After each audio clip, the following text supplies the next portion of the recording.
Thanks for the gift sub, King Sloth. Yep, very familiar, Papa. Sure, Johnny. In early 1959, a group of hikers decided to head out on an expedition across a mountainous region of Western Soviet Union. The group consisted of 9 experienced men and women, greatly familiar. For the record, new information about Dyatlov has surfaced over the last few months. Would prove to be their last. Despite a criminal investigation, photographs and journal entries, the case remains unsolved after more than half a century. This is the case of Dyatlov Pass. Hey, thanks for the 5 gift subs, Spicy Meat. Fucking tier 3 and gift subs, man. Thank you.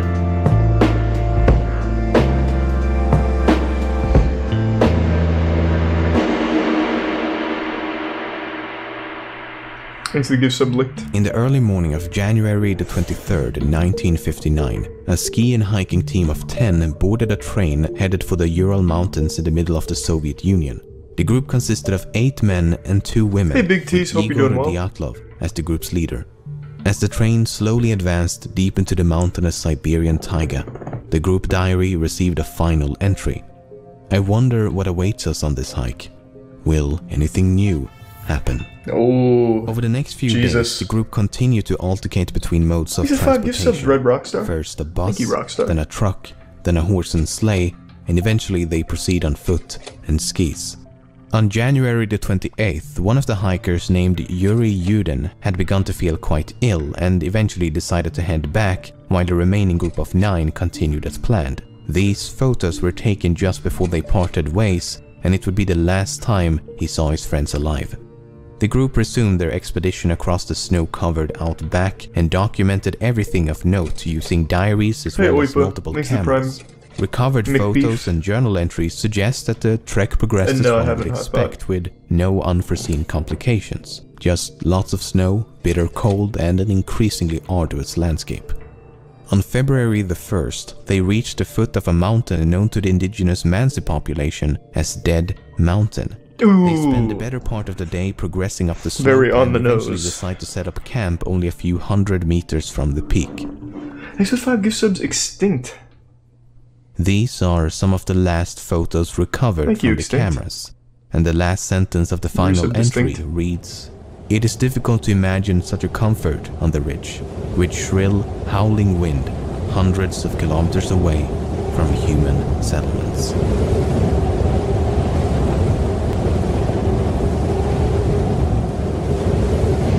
This one shows bodies. Let me do a quick scan.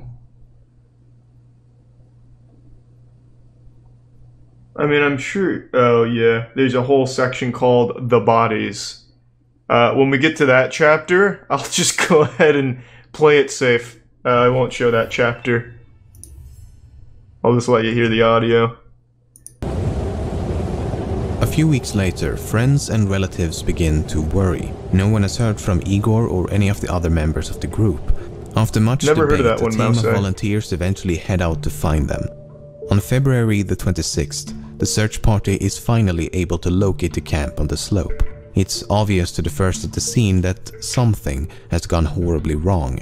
The tent is in scrambles, covered by a thin coat of snow. The hikers' belongings and equipment was found orderly placed inside the tent, but the tent itself had been slashed open with a knife from the inside. Whoa. The next day, 9 pairs of footprints lead the search volunteers down the slope towards the nearby woods. Given that the footprints left rather mild indentations in the snow, would suggest that they descended the slope in a rather calm and orderly fashion, as opposed to running away in panic. The footprints could be tracked for about half a kilometer from the tent until the trail was completely covered by snow. So they continued in the direction of the trail and under a large cedar tree at the edge of the forest, next to the remains of an improvised campfire, they found the frozen bodies. Alright, let's just not take any chances. Of Yuri Doroshenko and Yuri Krivonoshenko. It would take over 2 months for the bodies of all 9 hikers to be recovered. The first 2 were found severely underdressed. No jackets, no pants, no gloves, hats, boots or anything else one might expect given the frigid climate. only light shirts, underpants and socks. At the time of their death, it would have been around 30 degrees below zero.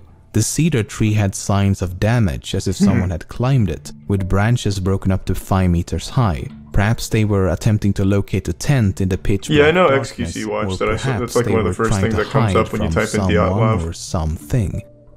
The next 3 hikers were found at varying distances between the tent and the tree, covered by a few centimeters of snow. They were better dressed than the previous 2, but not by much, as they still lacked essential items such as boots, hats, and gloves.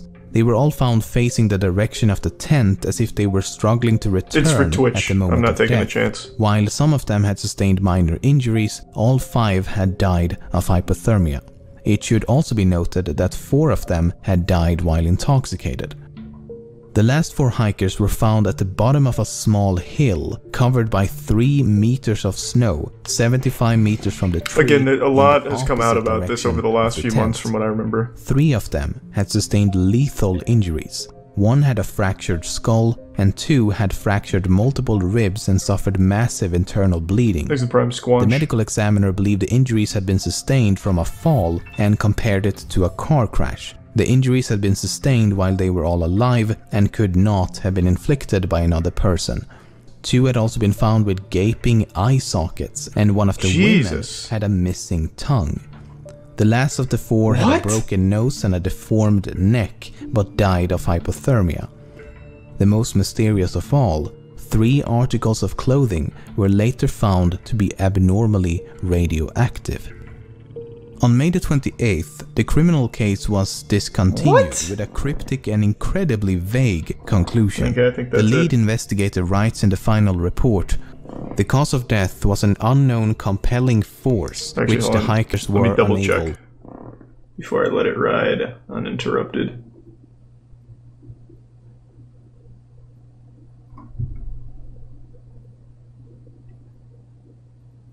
Yeah, it seems to be the only time they show the bodies. Next is just campsites and stuff. Real quick though, again, I'm gonna double check, but I'm pretty sure there was a huge Dyatlov Pass breakthrough recently. Yeah. I remember it was kind of big on Reddit, so that was a couple months ago. Yeah, I believe, I won't spoil it. Well, this kind of spoils it. But yeah, you know. To overcome. Not exactly the most satisfying answer and barely a conclusion at all. So, just in case the Galactic Empire had nothing to do with the death of the hikers, is it possible to explain some of the more enigmatic details in a less vague yet credible fashion? Let's give it a shot. The fact that Dubinina was missing her tongue has been taken way out of proportion. Some say that it was cut off or ripped out while she was still alive. Others say it was eaten by scavengers after death, while some even claim the tongue was later found somewhere else. But I've read the medical reports, and this is what it says. The diaphragm of the mouth and the tongue is missing. That's it. There's nothing about cutting or ripping or anything. I don't know how or where it began, but there seems to be an exaggerated importance placed on this missing tongue, while in reality, it's a rather minor detail. At least the medical examiner believed it to be a minor detail, otherwise he would likely have elaborated further. For example, the same section of the same report states, "Gaping orbits, the eyeballs are absent." Equally mysterious, right? Well, no, because the medical examiner does provide an explanation for both. Soft tissue injuries to the head are post-mortem changes to Dubinina's corpse, which was recently exposed to water prior to detection. He even adds putrefaction and decomposition in parentheses to clarify exactly what it means. And this was not even exclusive to Dubinina, as the 4 last bodies were all damaged due to the melting snow.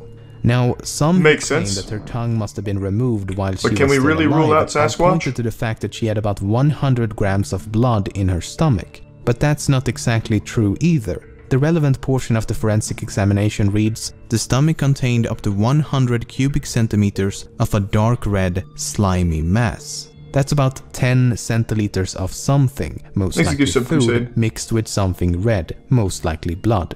So we don't know how much blood was in her stomach, just that there was blood in her stomach. Which isn't that strange given that she was suffering from massive internal bleeding. One of the most mysterious aspects of this case is that 3 separate articles of clothing discovered on 2 of the bodies were found to be radioactive, which does indeed sound a bit mysterious, but you have to keep in mind that almost everything is slightly radioactive. So we need more details. True. The radiological studies claim that under normal circumstances, an area of 150 square centimeters should not exceed 5,000 disintegrations. Everything is radioactive, literally everything. Only 3 articles of clothing exceeded or equaled that limit at 5,000 They were fucking nuked. Yeah, that's probably what it was. And 9,900 dpm. The only explanation given in the report is that the clothes were contaminated as radioactive dust fell from the atmosphere, or the clothes were susceptible to contamination when in contact with radioactive substances. In other words, they were unable to determine exactly how the clothes were contaminated, but it's not unrealistic to believe it to be a result of natural processes. Not really before we made nukes, FYI. It wasn't due to the elements. There may Bro, be you're just outright wrong. Wait, what?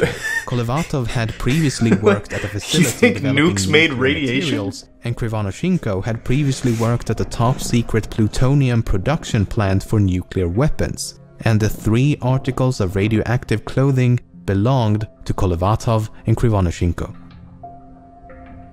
Around the time of the hiker's disappearance, numerous sources claim to have seen UFOs in the form of orbs of light moving across the night sky for a few seconds up to several minutes. These include 3 soldiers and 2 different hiking groups. Some witnesses also claim that the indigenous Mansi population, as well as a group of geologists, had told them that they had observed fireballs in the sky around the time of the incident.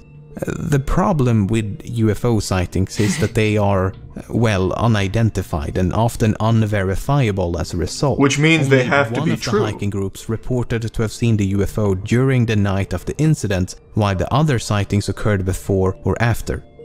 Then there's this.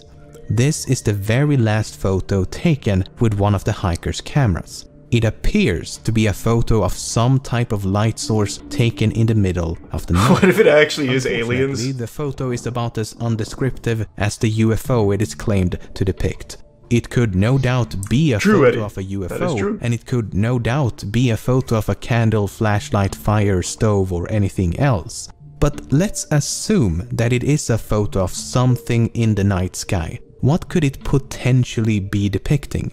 I can think of a few possibilities. A rocket, a piece of a rocket, man-made space debris during re-entry, a crashing aircraft, or perhaps a meteor. None of which would be too surprising given that this is the Soviet Union in the middle of the Cold War as well as the space race, so there would have been a lot of aerial activity. At the time when space exploration was about as fresh as a prince living in an affluent LA neighborhood, it's not surprising that people were unable to identify the mysterious lights. Regardless, it could not have landed close to the hikers as it would have been found by the search teams. And if the object had already been recovered... Why do you keep fucking spamming this? Last story was Nightblood. Valentina had Nightblood and she didn't die from radiation. What the fuck is Nightblood? What the fuck are you talking about? Is it like a CW show or something? What is Nightblood? You've been spamming that for almost 40 minutes now since we finished that. And Valentina never died.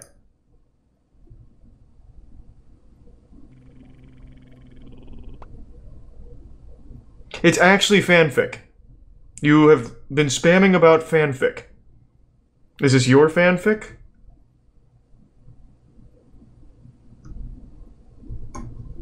Well, that was a good waste of time. Could have been evidence in the form of a crash site, footprints, and other activity on the ground. So, given the fact that there is no obvious connection between the UFO and the hiker's disappearance, I put this in the spooky red herring box. So, what happened? Why did they leave the tent? Why was it slashed open from the inside? How did some of them sustain such major injuries while the others simply succumbed to the cold? Why were so many of them underdressed? Avalanche. I think the biggest mystery is how it's been able to remain a mystery given the abundance of information. So after spending the better part of this month hiring multiple Russian translators reading through a massive amount of material ranging from theories about a KGB cover-up to a simple avalanche accident, this is what I believe to be the most credible. Let's see if he gets it right, because there is an explanation now. First of all, why would they leave the tent? That seems to be the most important missing piece of the puzzle. I would argue that the only thing that could make them leave would have to be an immediate threat inside the tent. If something was outside, such as an animal or a UFO, then there would be no reason to cut the tent open. There were no signs of an avalanche, however, they could have escaped believing an avalanche was tumbling towards them. The problem with that theory is that the footprints show them walking in a calm and orderly manner down the slope, as opposed to running away in panic. So something caused them to panic inside the tent, but once outside, they calmed down and made a conscious decision to walk down the slope. Now, take a look at this photo. The pipe sticking out of the tent entrance is the exhaust pipe of the internal stove. This was a completely unique and homemade design, as the leader of the group had built the stove himself. We know they had used the stove on the night of the incident before the incident took place, as partially eaten pieces of fried ham and bacon were found inside the tent. I think that after disassembling the stove and removing the exhaust pipe, the embers inside the stove were accidentally reignited. As the exhaust pipe had been removed, the smoke would have filled the tent in seconds. As they attempted to get control of the flame, they cut a few holes at the top of the tent to vent the smoke. Damn, this guy's a genius! Work, and it became increasingly difficult to breathe. The side of the tent was slashed open, and they all escaped in a state of panic. There's even more evidence to support this theory. Several members of the group were found with burn marks on both their bodies and just in case they show bodies, not gonna risk it. Which could definitely have been a result of the improvised fire under the tree, or perhaps a scalding hot metal stove. Some of them were also found with blood around their mouth, and coughing up blood could be a symptom of smoke inhalation. Then there's this photo, taken the day before the incident. The jacket has obviously been burned, but the question is how? It's possible that sparks from the stove had accidentally set the jacket aflame. Okay, so they make it outside and quickly realize what a terrible situation they're in. Sub-zero temperatures, no shelter, underdressed, in the middle of a snowstorm, in the middle of the night, in the middle of nowhere. At this point, I think one or more of them made a decision to head for the nearest shelter, which they would have known to be the woods. The reasoning behind this decision is likely multifaceted. The smoke from the tent could have made it impossible to stay within its proximity, and/or the smoke may have caused them to believe that the tent was on fire. Some of them were intoxicated, which could have affected their judgment as well as their sensibility to the cold. And they may also have believed to be closer to the woods than they actually were. So they finally reached the woods and immediately set out to make a fire. Some climbed a tree and scavenged the surrounding area, while those who are more properly dressed head a bit deeper into the woods. About 75 meters from the tree, 4 of them trigger a minor avalanche, taking them over the edge of a ravine with a drop of about 3 meters.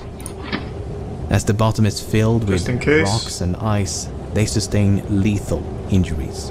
3 of the other 5 hikers decide to head back for the tent, while the remaining 2 slowly freeze to death around a fading flame.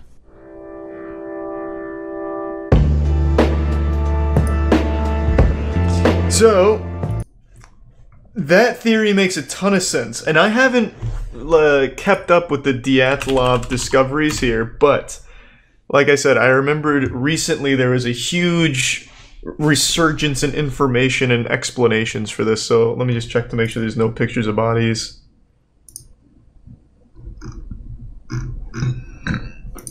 I just ripped some good ass in case you heard that. Okay, this looks good. So this comes from Smithsonian Mag. Thanks to the resub raw. Can't say I've done that before, dried pickle. Next to the resub bravo. Alright, let's see.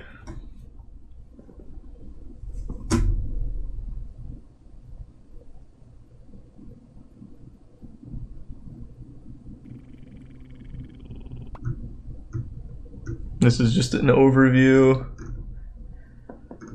Oh, here we go.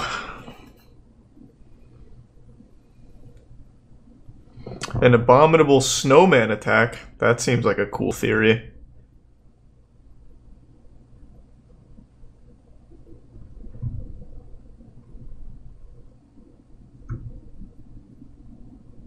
We do not claim to have solved the Dyatlov Pass mystery, as no one survived to tell the story. That's just what a man who solved the mystery would say, being very coy. But we show the plausibility of the avalanche hypothesis.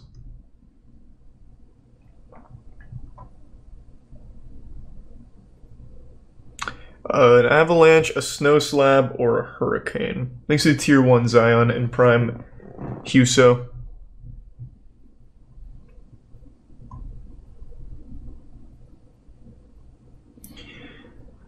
Official findings suggested a torrent of snow slabs or blocky chunks surprised the sleeping victims and pushed them to seek shelter at a nearby ridge. Unable to see more than 50 feet ahead, the hikers froze to death as they attempted to make their way back to their tent.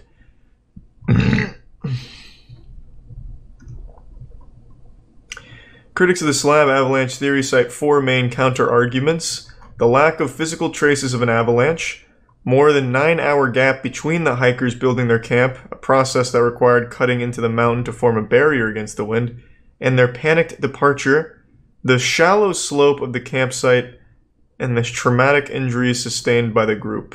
Asphyxiation is more common cause of death for avalanche victims.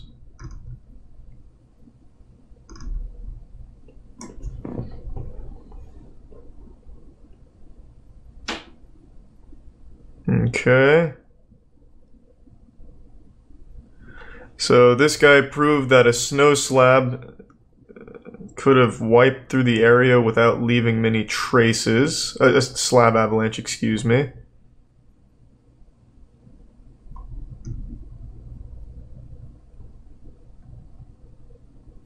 Alright.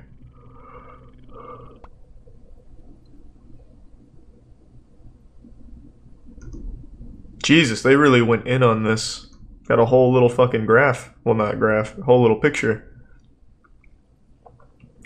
Researchers unraveled the final piece of the puzzle, the hikers' unexplained injuries, with the help of a surprising source, Disney's 2013 film Frozen.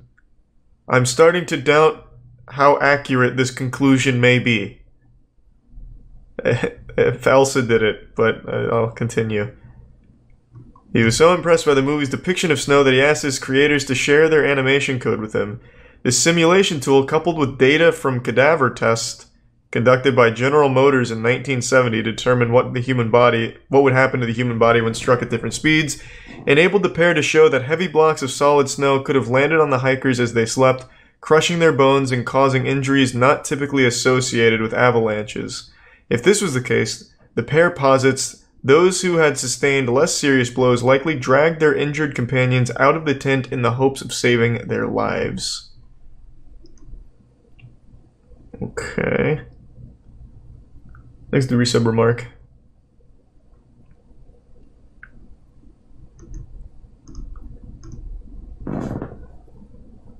The slabs of snow would have had to be incredibly stiff and moving at a significant speed to inflict such violent injuries. He adds that the research doesn't explain why these people, after being hit by an avalanche, ran off without their clothes into the snow. True. If you're in that type of harsh environment, it's suicide to leave shelter without your clothes on. True. For people to do that, they must have been terrified by something, and I assume one of the most likely things is one of them went crazy for some reason. Can't understand why else they would have behaved in that way unless they were trying to flee from someone who's been tracking them.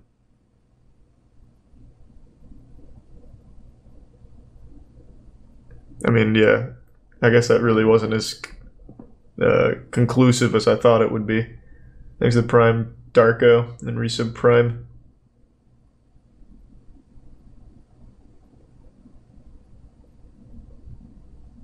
Oh, DB Cooper. Yes, I didn't even think of that. Maybe it was DB Cooper. Don't know if I've seen the one yet either. To be honest, LEMMiNO's theory actually sounds more plausible. This, I'm doubting that one now.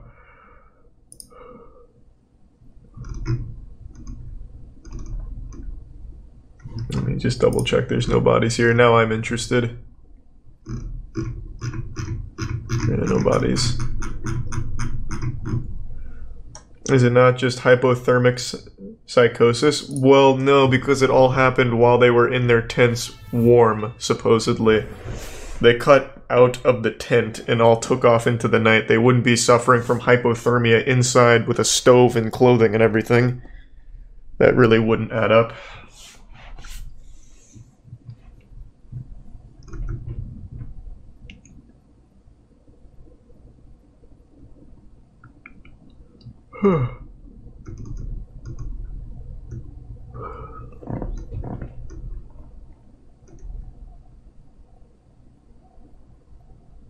Oh no, this one also talks about slab avalanche. And it also cites frozen. Yeah, I don't know. Who knows? That is very interesting. Very interesting indeed. I'm built differently, I'm built differently, I'm built differently, yeah, I'm built differently. Just let me know. I haven't seen the, LEMMiNO's video on it, I just meant I remember the event.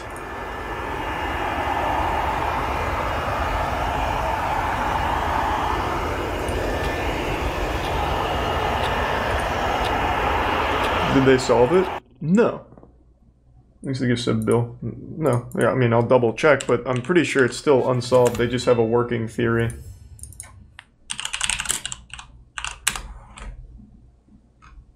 Yeah, no, it's still not solved. It's just working theories.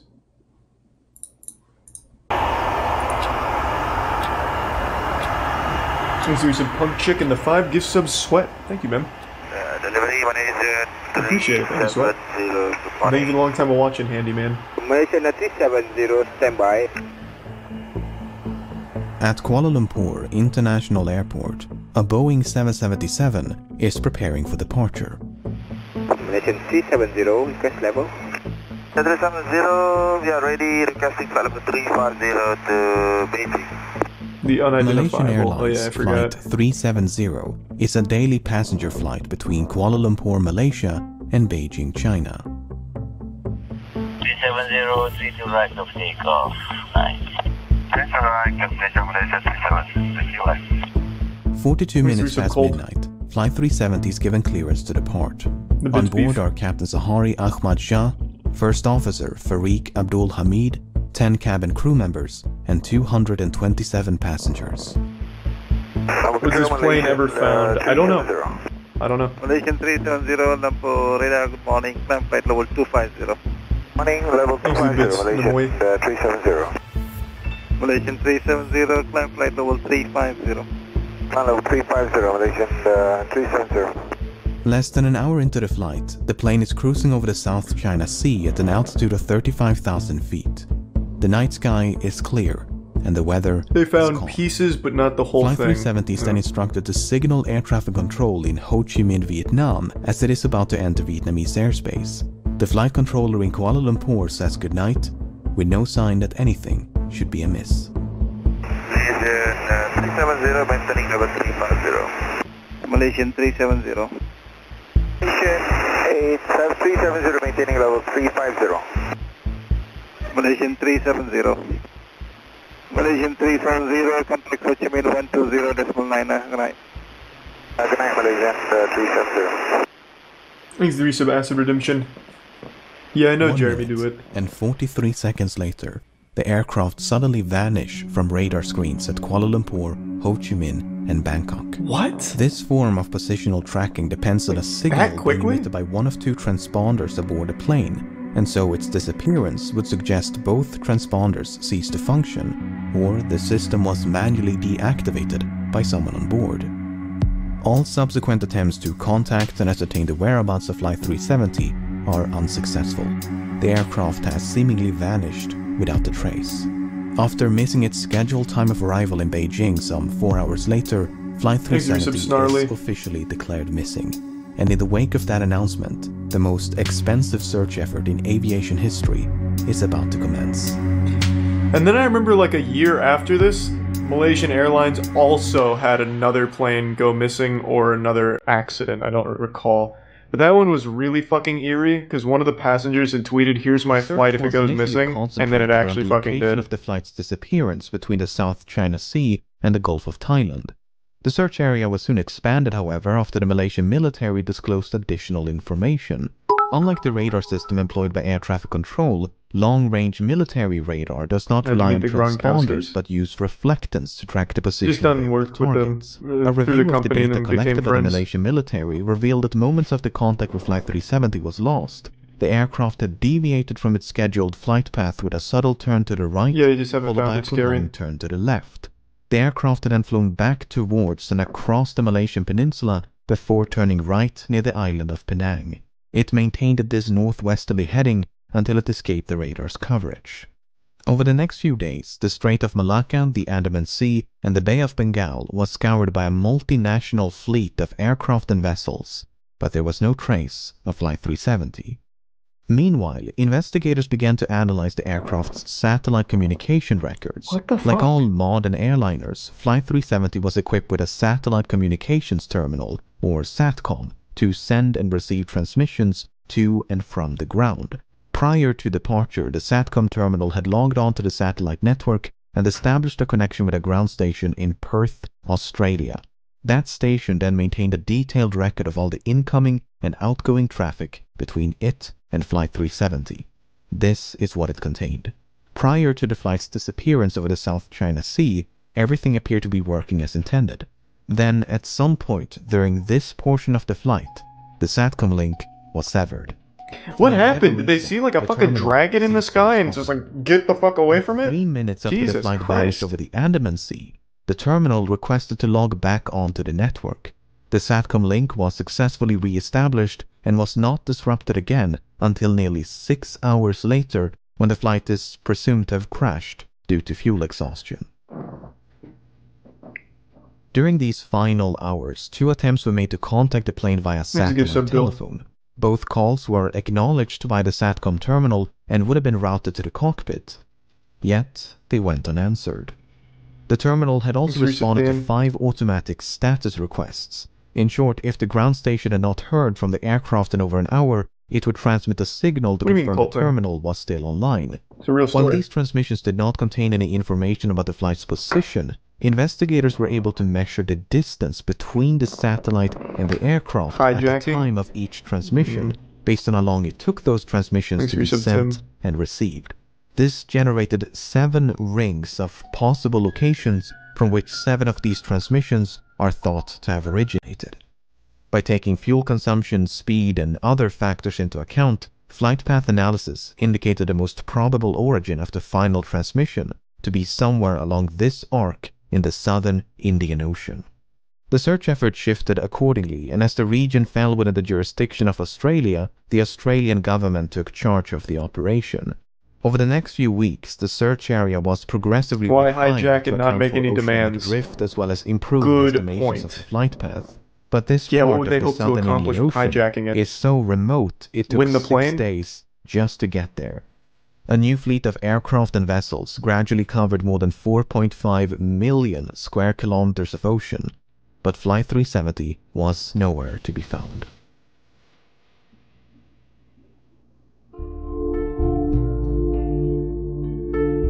If the impact with the ocean had been sufficiently forceful, it was possible the resulting sound had been recorded by underwater listening devices known as hydrophones. This possibility was investigated, and 4 hydroacoustic monitoring stations had recorded something. It is crazy how much shit there is, like, already in the world. Like, if it crashes in the middle of nowhere, luckily we still have these robo-lizards that we have just for monitoring. Might be picked up by one of those.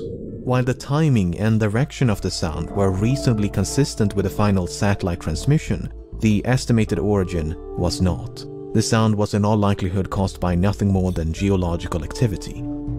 Flight 370 was also equipped with 2 underwater locator beacons which had a battery life of some 40 days. And as the deadline approached in early April, signals with a pulse and frequency somewhat similar to the signal emitted by the beacons were detected at depths of up to 3,000 meters.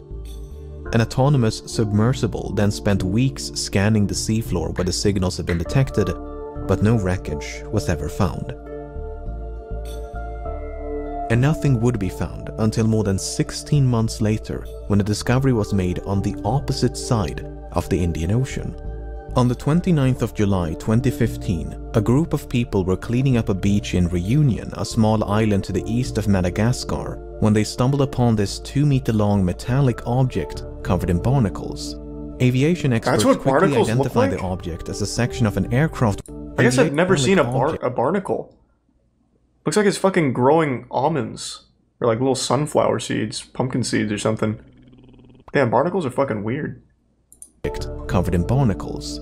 Aviation experts quickly identified the object as a section of an aircraft wing known as a flaperon. Upon closer inspection, internal markings including dates and serial numbers conclusively ascertained the flaperon belonged to Flight 370. Even though Reunion Island is some 4,000 kilometers west of the search area, and more than a year had gone by since the flight disappeared, the location was consistent with simulations of debris dispersal patterns. There was now tangible evidence that Flight 370 had crashed somewhere in the Indian Ocean. The discovery of the flaperon prompted numerous searches along beaches and shorelines of southeastern Africa, and at least 31 additional items of interest have since been recovered and examined. Some of these items include a section of the outboard flap from the right wing, a piece of cowling from one of the 2 engines, a partial door from the nose landing gear, a section of the vertical stabilizer. I fucking hate airplanes, man. From one of the embedded headrests. This is why I don't fly. This shit is terrifying. 18 of these items were identified as either likely, highly likely, or almost certain to have originated from Flight 370. Whereas only 3 could be confirmed. The remaining 11 could not be identified. There were no traces of an explosion found on any of the debris tested, nor was there any evidence of a fire except for 3 small burn marks on one of the unidentifiable items. The search for debris was further aided by Earth observation satellites. Analyses of satellite imagery from March of 2014 uncovered a number of images which appeared to feature man-made objects floating on or just below the surface in the southern Indian Ocean. However, the images were not nearly sharp enough to resolve any identifiable markings, and multiple searches notwithstanding, this debris was never recovered. A satellite image taken mere hours after the final transmission also captured what appeared to be a contrail some distance away from the search area. A later analysis, however, concluded it was most likely a shadow from a somewhat linear cloud formation.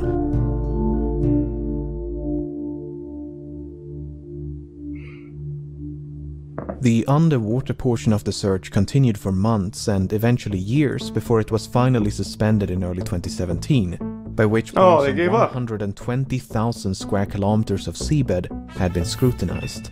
The search effort was then resumed by an American salvage company known as Ocean Infinity, but after more than a year of searching, how would they have done that, right? Unless the final resting place of Flight 370 can be located, it may be impossible to determine exactly why it crashed. Nevertheless, there have been no shortage of theories.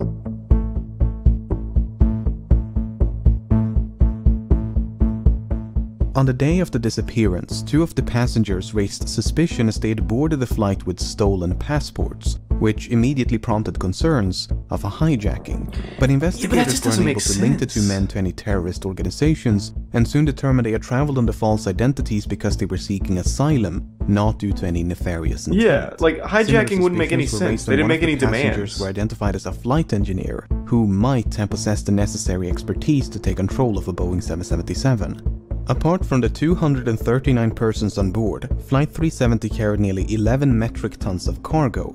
Among the items listed on the flight manifest was a shipment of lithium-ion batteries, which led some to suspect a fire might have broken out mid-flight. For instance, the crash of Why do we still use lithium batteries? In September of 2010 Nothing good comes from that shit. was the result of a fire that was ignited by a pallet of lithium-ion batteries. Another potential source of ignition would be an electrical malfunction. The crash of Swiss Air Flight 111 in September of 1998 is thought to have been caused by a fire within the electrical wiring above My the phone cockpit. doesn't use lithium-ion batteries, ion batteries. It's an iPhone. Including the It uses transponders children's and tears to SATCOM. power it. In the case of Flight 370, the sudden loss of communication and subsequent deviation Thanks from to a Tier 1, scheduled hello there. flight path might have been a direct response to a fire.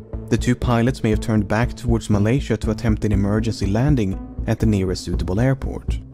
But no such attempt was ever made. Instead, Flight 370 kept going and remained aloft for another 6 hours. Some have theorized the crew might have been incapacitated by a sudden or gradual loss of cabin pressure. For instance, when Helios Airways Flight 522 failed to pressurize in August of 2005, the pilots quickly fell unconscious. Yet the aircraft continued to fly on autopilot for more than 2 hours until it ran out of fuel. Airline pilots are of course trained for such an event. Wait, what in the event of cabin fuck? depressurization, fell unconscious. Wait, did it crash or did it land itself? What the fuck? We have the capability for the plane to just completely fly itself on the pattern? I thought you still needed the pilot present to guide it. I thought it was just kind of like activating cruise control in your car. Hold on a second. Did it crash or did it like just have a successful landing all autonomously?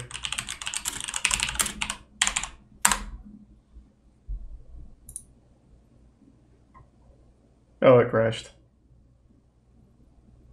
Oh, fuck.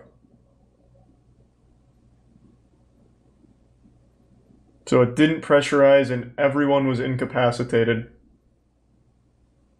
Holy shit. Oh, did he say it crashed? Oh, I just looked at this. I didn't even notice it said crashed. Oh, that'll do it.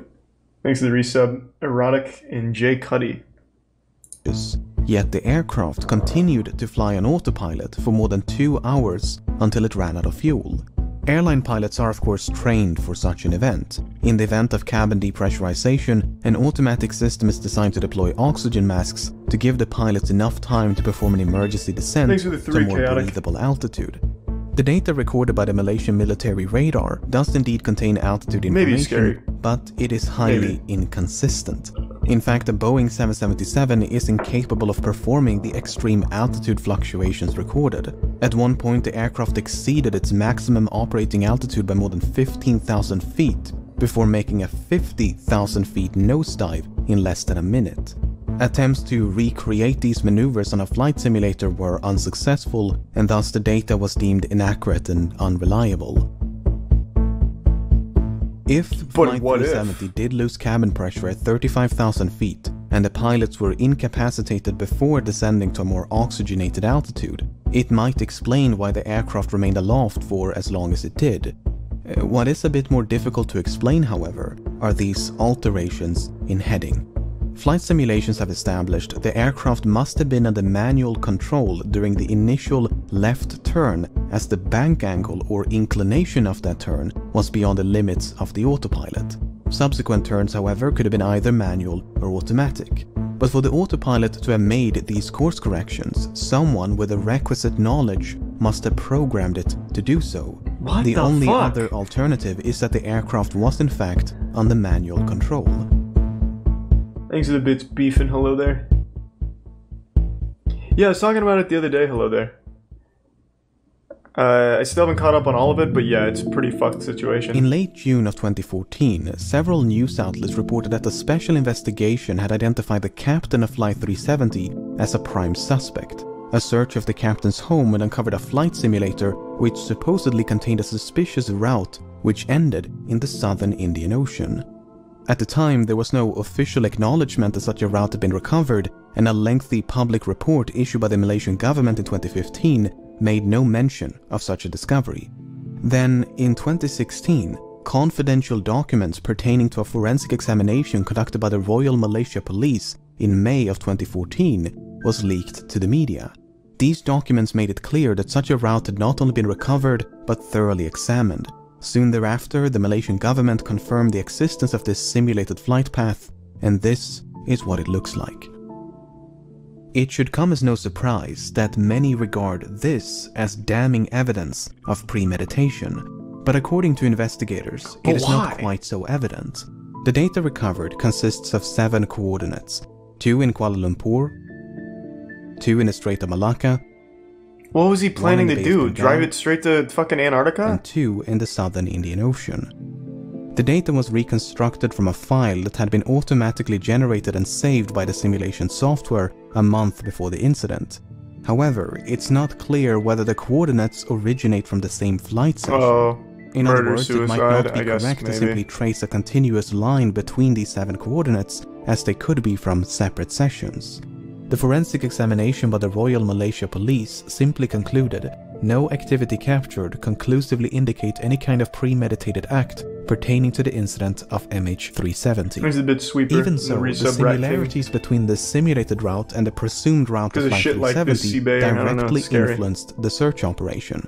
Australian investigators considered the possibility of someone deliberately extending the range of the flight by gliding the aircraft off the fuel exhaustion. If so, the plane could have traveled an additional 200 kilometers. Alternatively, the range could have been reduced by a controlled ditching prior to fuel exhaustion. While ultimately deemed unlikely, these 2 scenarios did affect the search effort. If the captain steered Flight 370 off course with the intention of crashing in a remote part of the southern Indian Ocean, his motive is an even greater mystery. Sahari Ahmad Shah was 53 and married with 3 children. He had more than 18,000 hours of flight experience and a spotless track record.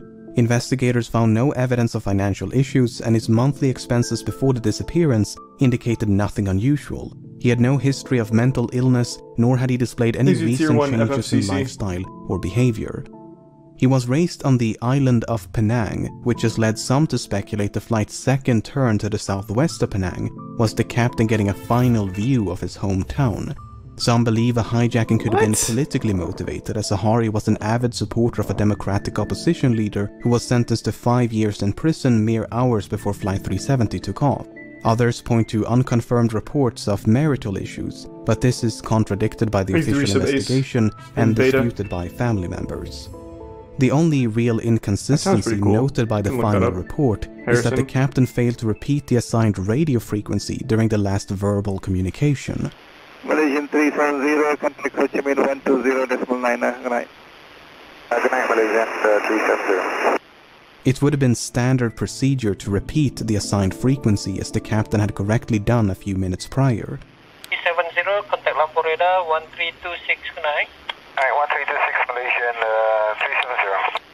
Whether this omission is indicative of anything but a mistake is anyone's best guess. Yeah, I don't think that means shit. By all accounts, Captain Sahari was an affable and well-respected pilot who was passionate about aviation, as evident by the photos and videos he shared on social media. Hi everyone, this is a YouTube video that I made.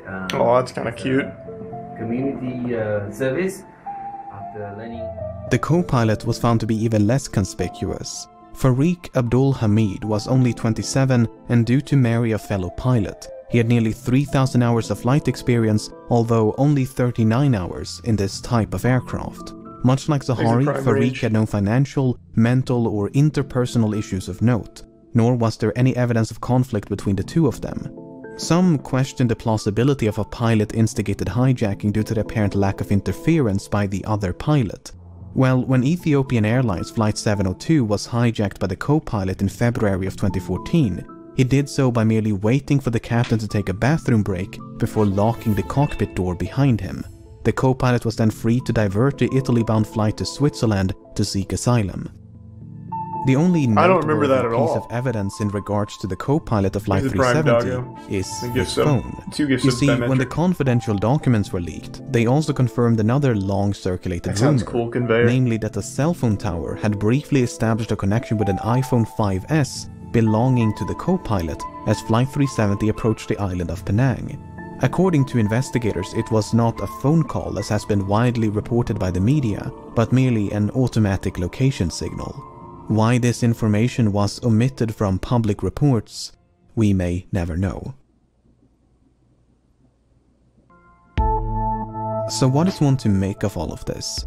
On the one hand, the simulated flight path seems suspicious. On the other, it is difficult to cast any substantial doubt on either of the two pilots' character. Yeah, I mean, the dude It seems is equally nice. Like, I don't difficult think to it was deny a hijacking is on consistent purpose. with the available evidence. Then again, we're missing some quite major and literal pieces of evidence. The final report issued by the Malaysian government in 2018 could not attribute the loss of communication nor diversion of Flight 370 to a malfunction. Instead, Thanks to it is Tier 1 believed that someone Afghan. manually manipulated the aircraft and its systems. For instance, investigators believe SATCOM was manually disabled by a sudden and Oh, prolonged Jesus interruption of power. Then, once power was restored, the terminal simply rebooted. Likewise, the alterations in heading are believed to be the result of manual inputs. With that being said, the uncertainty of these findings are repeatedly emphasized due to the limited evidence available, and the report does never explicitly state the flight was hijacked. In fact, no real conclusion is reached. Both the Malaysian and Australian government agree that Flight 370 crashed in the southern Indian Ocean, but that the cause is indeterminable without the wreckage, the location of which has managed to elude some of the foremost aviation experts in the world, as well as an impressive arsenal of cutting-edge technology for more than half a decade. Authors, aviation experts, and independent investigators have all chimed in to offer their own thoughts and theories as to the nature of the crash and the location of the wreckage. Some believe there was no crash, but that the aircraft was shot down by an American naval base in the middle of the Indian Ocean. The satellite transmissions were then supposedly That wouldn't make forged any sense, as part of though. a massive cover-up. Wouldn't explain Others this. believe the aircraft turned right towards India and traveled as far north as Kazakhstan, completely undetected. Debris was then supposedly planted along shorelines of southeastern Africa as part of a massive cover-up. That makes sense, I guess. Another theory suggests the aircraft was remotely hijacked and controlled by someone on the ground. Thanks to Prime While Break. Boeing and other companies have experimented with technology that would allow for an aircraft to be remotely controlled, no commercial airliner is known to be outfitted with such a system. On the less conspiratorial side, the assumption that Flight 370 flew in a straight line and at a constant speed after turning left towards the southern Indian Ocean might simply be incorrect. In early 2018, a French team of independent investigators proposed an alternate flight path, whereby an attempted landing on Christmas Island led to a crash site much further north than the region identified by the Christmas Island, huh? While a surface search of this area was conducted about a week after the disappearance, what are the odds? The underwater phase never reached this far north. Thanks to the resub, Jimmy. As of the making of this video, the search operation has been suspended, but there have been talks of potentially resuming the search. For now, it seems, the vanishing of Flight 370 will remain a mystery. I had no idea it was that deep. From what I remember, I thought it was just pretty well understood that it crashed. And I thought it was just like a straight line and then something happened, they didn't know what. I had no idea there was this whole like turn, all this shit. I had no clue. That is so fucking weird. So the first turn had to be manual. They had to manually turn off the systems like shit. Why do people keep saying shot down? That wouldn't make any sense. That doesn't explain this at all. And also why the systems would be turned off.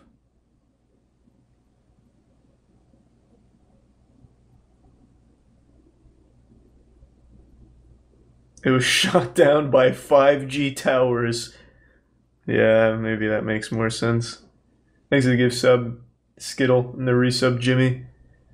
What an interesting fucking mystery, man. Yeah, I fucking hate planes. If even one plane malfunctions and crashes, I'm never going on one. It's fucking horrifying. I wish we could just have some sci-fi shit, or it's just a giant portal that rips through space-time continuum, so that way you don't have to be, like, reatomized. You just, like in Jumper, you know? Or not Jumper. Doctor Strange. You just open this giant thing and you see the other side and you just step right through. Simple and easy. I'm built differently. I'm built differently. Yeah, I'm built differently. But Just let me know. fuck it, we'll go in.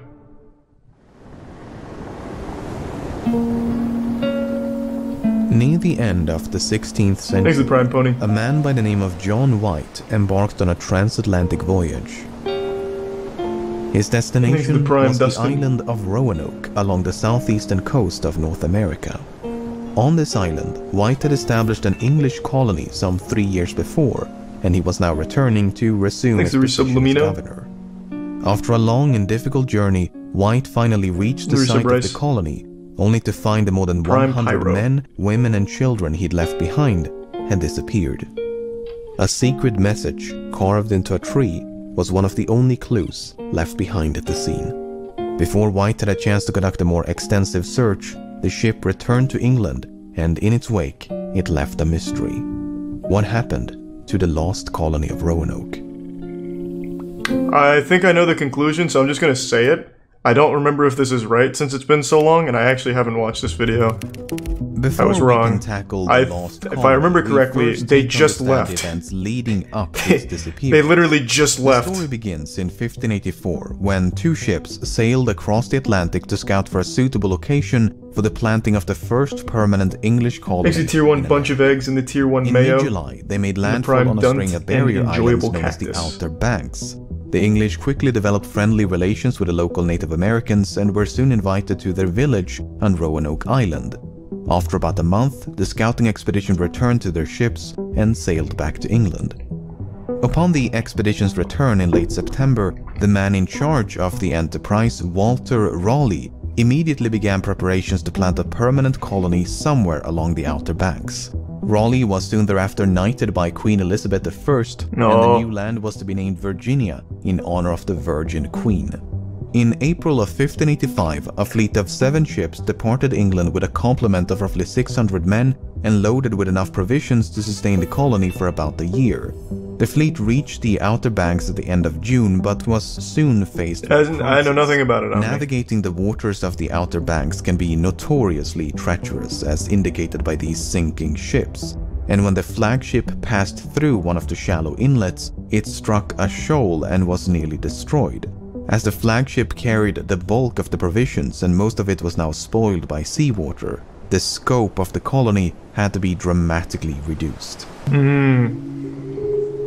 About 100 men, far fewer than initially intended, were stationed on Roanoke Island, and with the natives' approval, they began construction of what was to become the Roanoke colony.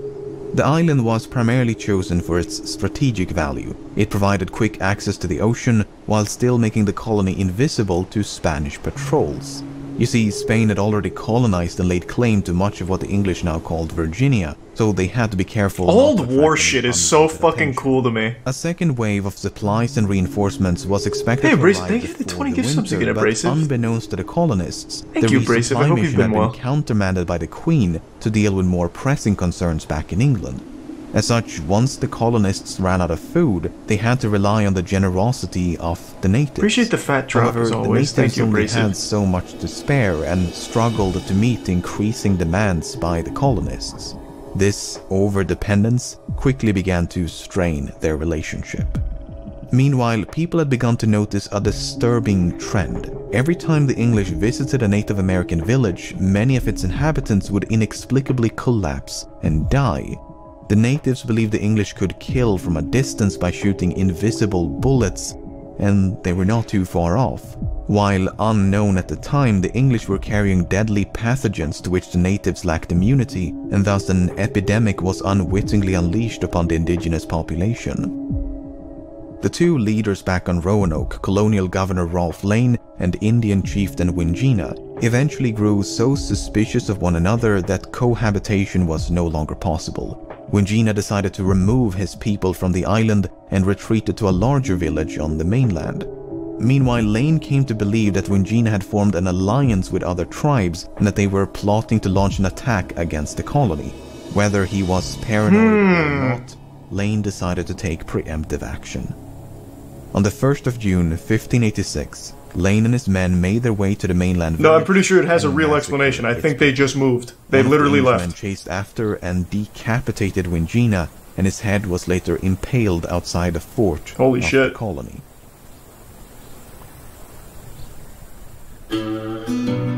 A week later, a large English fleet commanded by the renowned sea captain Sir Francis Drake dropped by the Outer Banks on its way back to England. Given the lack of food and violent clashes with the natives, it was decided to abandon the colony. The colonists were hastily evacuated off the island, and then after 9 long months, they all returned home. All except 3, who were not located in time for the evacuation, and so the fleet left them behind. They were never heard from again. If the scouting expedition of 1584 had been a resounding success, the colony of 1585 was a categorical failure. Relations with the Native Americans had completely fallen apart, the severe lack of food had made life miserable, and they had failed to track down rumored sources of gold and copper which could have made the venture worthwhile. In spite of all this, at least one man... But at least they found friends. His name was John White. White was a painter and artist. Thanks to some tiger and Chacrosis in the prime pseudo. So far were either drawn by him or based on his work. Somewhat ironically, however, there are no surviving portraits of White himself. White's participation in these earlier voyages is slightly ambiguous. He may have been part of the scouting expedition in 1584, but he was definitely part of the voyage in 85. What is a bit unclear is whether he stayed behind at the colony or returned to England with the outbound fleet. For instance, White's name is not included in a surviving list of all the colonists. But some historians believe this is merely an oversight and that he was in fact part of the colony. In either case, Sir Walter Raleigh was eventually persuaded by White and others to attempt a second venture. Unlike the first colony, which had been more... What if Roanoke grew so advanced that they actually were able to build teleportation and teleported out? White's pregnant daughter, is that a potential theory?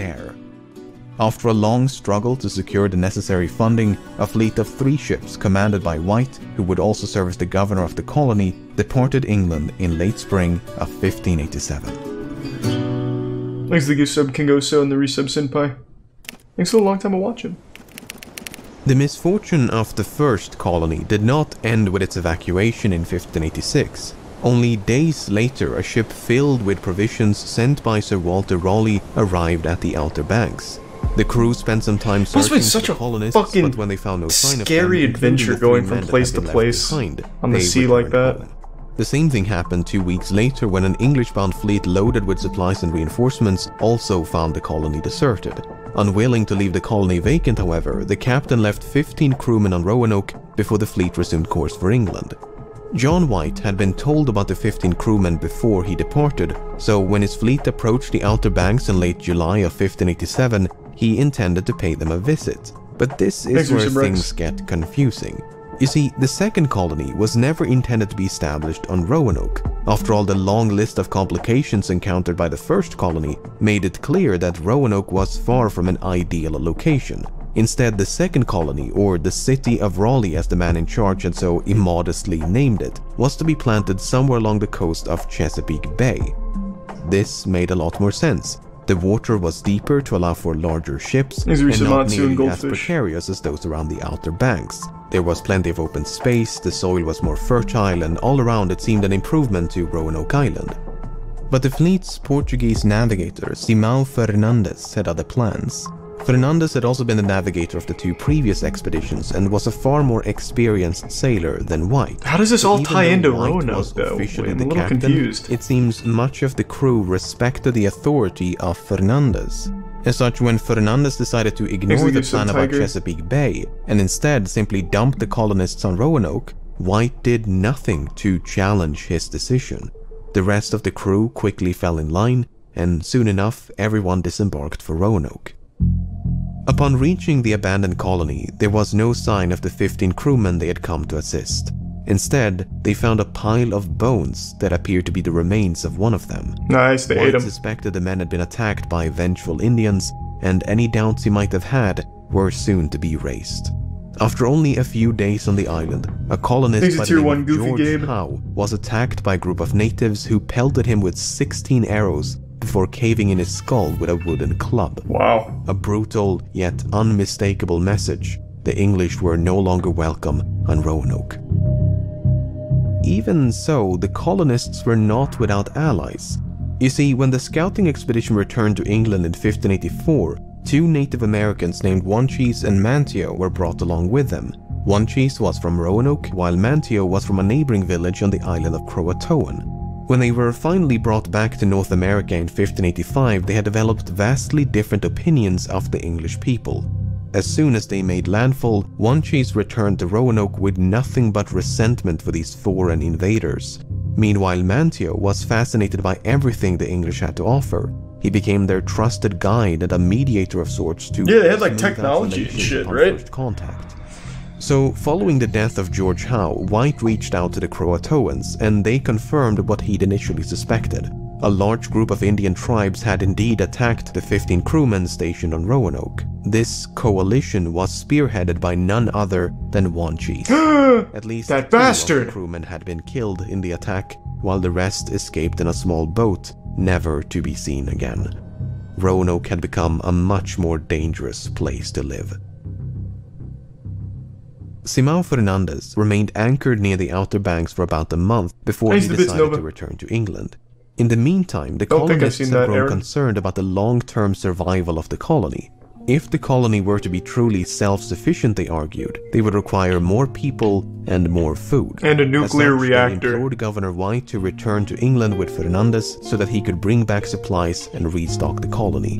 White was initially hesitant to leave as he feared he'd be accused of desertion if he returned to England alone. Not to mention he would have to abandon his daughter, who had recently given birth to a daughter of her own, named Virginia, on this remote and precarious island. But in time, he was persuaded to go, and as the fleet departed in late August of 1587, he could not have known he would never see any of them again. Oh no. The Kraken got him, huh?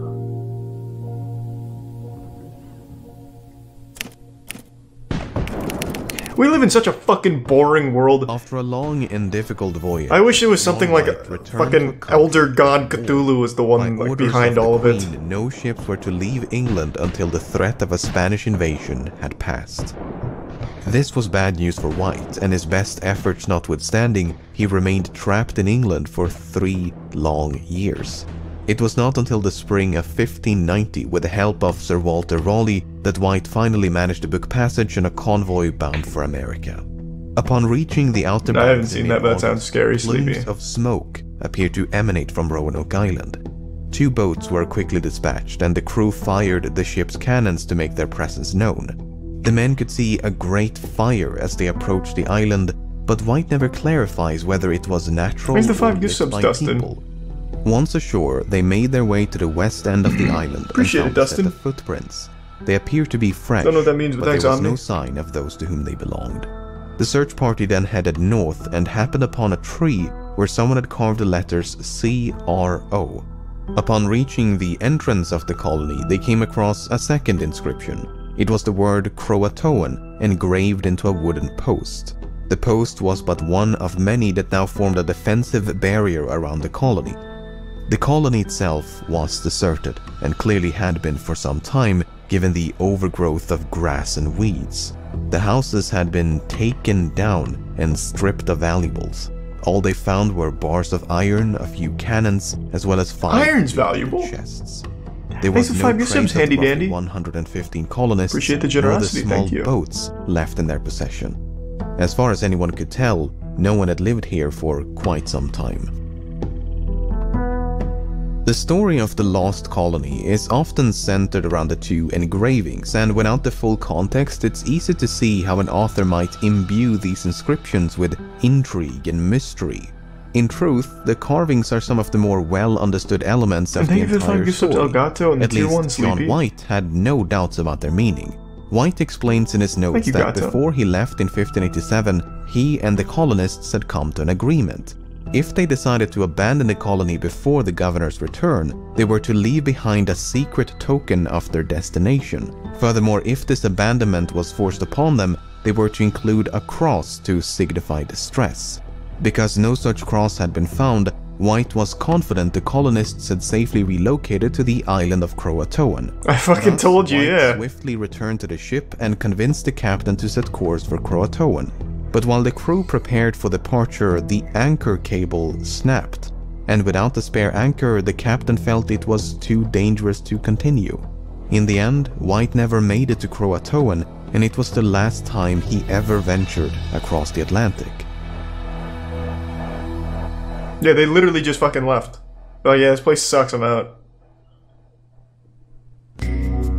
While an unsatisfying conclusion, it seems relatively safe to assume the lost colony of Roanoke simply relocated to the island of Croatoan. Case closed? Not sure, Dyatlov. There's a lot of cool history. Not quite. You see, while explaining the meaning of the inscriptions, White revealed another interesting yet puzzling detail. With a single sentence, White explains that before he left in 1587, the colonists were preparing to move 50 miles into the mainland. While Croatoan is about 50 miles south of Roanoke, it's also an island, distinctly not part of the mainland. As such, this lone sentence introduces, if but a modicum of doubt, to White's version of events. Like the prime thief and Perhaps Reset Heretic. Croatoan was not their intended destination after all. If so, where could they have gone?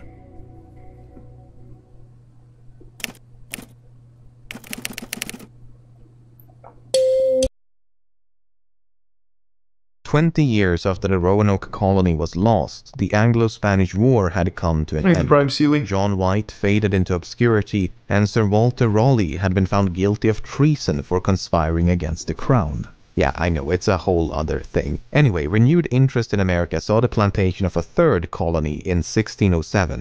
The Jamestown colony was established within the borders of a vast confederacy of Native American tribes ruled by a man the English called Powhatan. One day, Powhatan captured the future governor of the colony, John Smith, and told him about What a the place where fucking a man awful wearing name. European clothing lived. Then, after his release in 1608, Smith drew a rough map of Virginia, and this is one of the notations. Unfortunately, this claim and others just like it were never properly investigated, so we can never know if this was anything more than a rumor. Another unconfirmed report was that all but a few of the colonists had been massacred by Powhatan. 5K The survivors bits, of Rob. this Jesus. slaughter No, I at haven't. Roanoke Well, had actually, I have. supposedly scattered It's a across show. the region. The problem is, White did not report any human remains or signs of a battle when he returned to Roanoke in Thank you, Rob. 1590. Even so, an acquaintance of John Smith later wrote that Powhatan had confessed to the massacre after Smith was captured. Smith himself, however, makes no mention of this alleged confession, and he was not exactly known to shy away from embellishment. Pocahontas. Other reports included sightings of Native American children with unusually pale skin and blonde hair, which led many to suspect they could be the descendants of the lost colonists. What they had no way of knowing at the time, however, was that albinism is far more prevalent among Native Americans than Europeans. A more solid lead emerged a full century later when the English explorer John Lawson made contact with a tribe known as the Hatteras. The Hatteras occupied the same land as the Croatoans, but the island was now much larger and known as Hatteras Island after a storm had closed one of the inlets.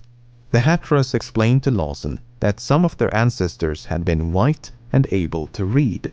Several members of the tribe also had grey eyes, a unique trait of the Hatteras according to Lawson. They also spoke of a local legend about a ghost ship which they referred to as Sir Walter Raleigh's ship. Whoa! This, Lawson grew convinced the Hatteras was in fact the descendants of the lost colony. Much like John White, Lawson believed the colony had been relocated to Croatoan, and over time the two peoples had become one. Okay, so we now have two sources over a century apart arguing for the same version of events. John White says they went to Croatoan because carvings, John Lawson says they went to Croatoan because grey eyes and ghosts. Not the most decisive evidence perhaps, but it does make for a compelling argument. Following Lawson's encounter with the Hatteras in 1701, nothing of significance would be uncovered for Unicorn. centuries.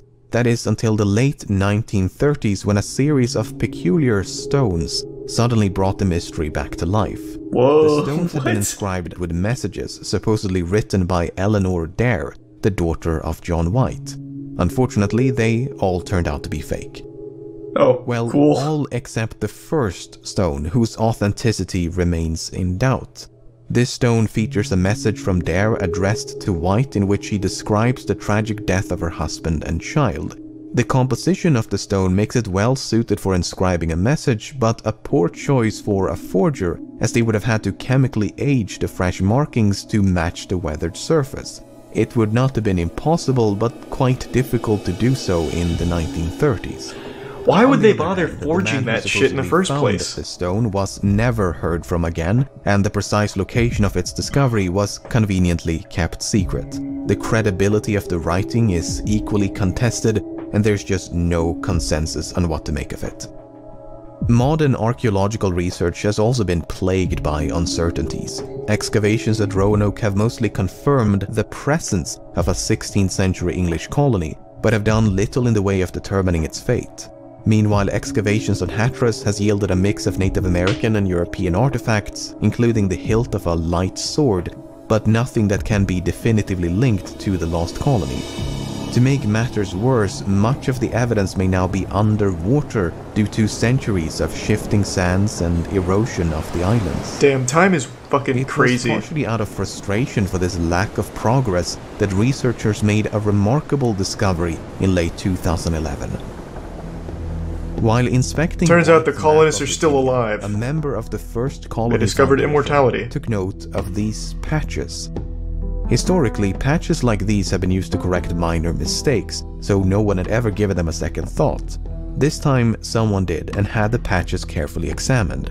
Underneath the lower patch, they found exactly what you'd expect: minor corrections. Underneath the upper patch, however, they found this. Siemens. Oh, I This don't know what I was four-pointed thinking. star is a Real typical DNA. representation of a fort. A comparable symbol can be seen on this map from the early 17th century. The paint used to draw the symbol matches the paint used elsewhere on the map, including the corrections drawn on top of the lower patch, suggesting it was drawn and concealed by White himself. Whoa. More puzzling still, a slightly smaller four-pointed star enclosed by two concentric squares has been painted with invisible ink on top of the patch. This symbol can even be faintly discerned with the naked eye, meaning it's been hiding in plain sight all along. Finally, this fort is situated on the mainland, But what does it all approximately 50 mean? miles west of Roanoke. Are the colonists among us now? Jesus Christ.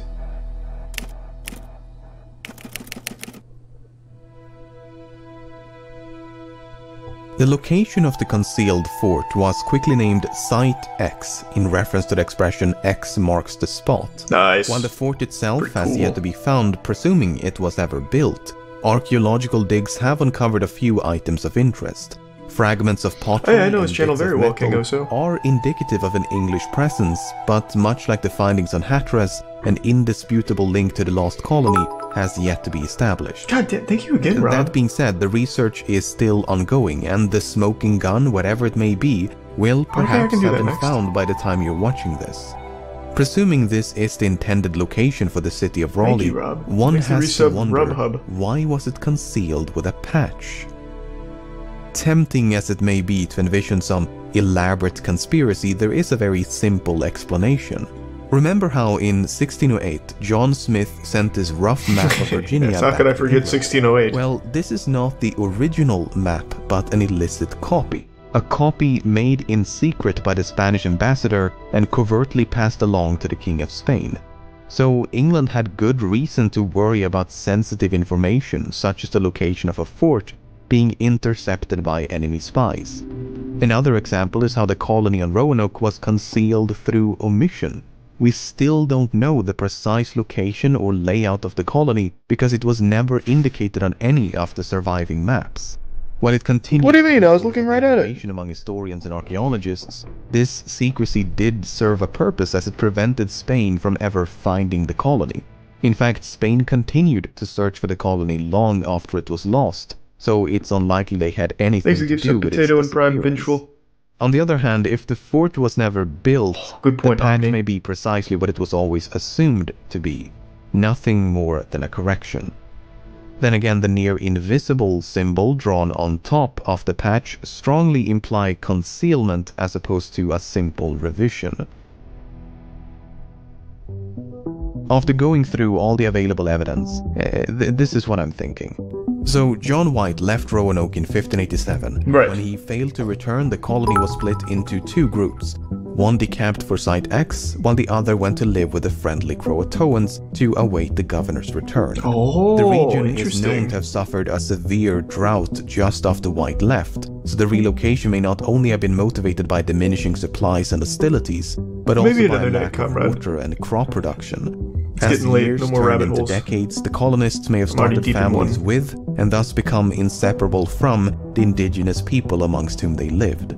Not only would this explain the disappearance, but also the Croatoan inscription, the 50 miles into the main, as well as the grey eyes of the Hatteras. While I'm still leaning towards it being fake, I do find it interesting how the Dare stone was supposedly discovered just a few miles north of Site X.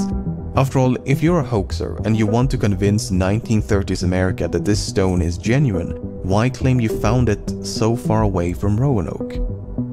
One should also keep in mind that much of the evidence relies solely on the words and paintings of one man. Parts of White's account could easily be a misinterpretation or exaggeration, so depending on what evidence you regard as credible, other solutions are equally plausible. For instance, some believe the colony went ahead with the original plan and relocated somewhere along the coast of Chesapeake Bay. Others believe they were all lost at sea after a failed attempt to return to England. But these solutions are about as helpful as saying the colony vanished into thin air. Without a more localized place of interest to search for corroborating evidence, there is virtually no hope of resolution. So, with all that being said, many questions remain. What happened to the 3 forsaken colonists and the 13 crewmen? Why did Simão Fernandes disobey orders and dump the colonists on Roanoke? Why was one of the 2 engravings left incomplete? Why was everyone named John? As for the most important question of them all, well, if there is an answer to that question, chances are it lies buried somewhere at Site X, just waiting to be found. Damn. I think his theory makes the most sense. They split into groups and they both went to 2 different places. I think that is the most likely. But I like to imagine there's a more paranormal element at play. I think what also could have happened is perhaps a dimensional rift had occurred at some point, maybe due to an intense weather anomaly. And through that rift entered one of the Lovecraftian villains we just recently learned about, and that is what happened. Thanks to Prime Weathers.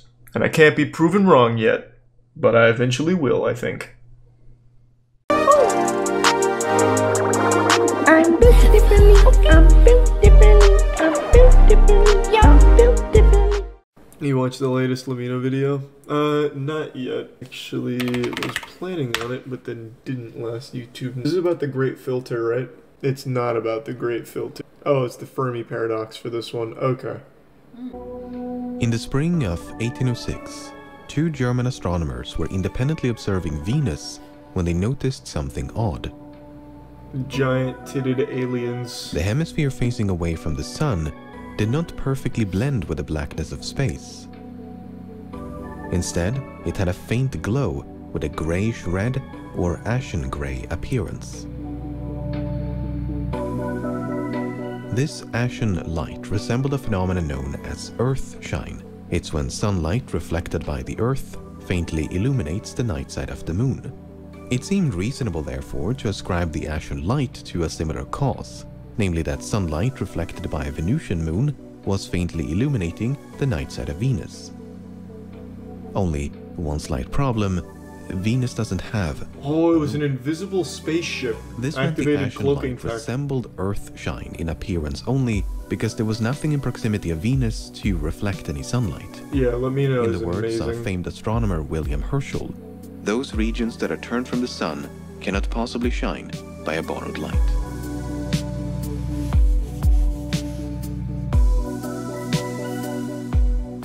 few decades Yeah, later, I'll check it out. another but German not on astronomer, stream. Franz von Gröthausen, proposed a rather creative solution to this mystery. The Blow up ashen the light Venus. was the result of sweeping wildfires on the surface of Venus, deliberately ignited by its inhabitants. Oh. He believed that Venus was inhabited by a humanoid species who would periodically light fires on the surface. What an The interesting purpose of theory. which was either to clear land, to commemorate a religious occasion, Yeah. or to celebrate the coronation. Apparently we've been getting of a dumber new because of revolution what, but look at where we came from. Fucking Gröthausen did idiots. perhaps get a bit carried away, but he was far from the first to suggest that Venus was inhabited. Titans of astronomy like Christian Huygens and William Herschel envisioned all the planets, including Venus, to be teeming with life. And it took a There's a prime long blue time comma, for there this is a comma. romanticized image to fade. In 1916, this illustration appeared in American newspapers with the caption, "A remarkable drawing by Mr. Winsor McKay, illustrating the conditions of Venus as astronomical science now believes." There were actually people on. Even well into the space age, we still find echoes Planet-wide of exodus. this earthly perception. They In realized Huygens was 1967, a onto them. Soviet spacecraft plunged into the clouds of Venus to attempt a landing on its surface. While the probe did not survive the descent, It was it probably was Julian. actually designed to float in case of a water landing.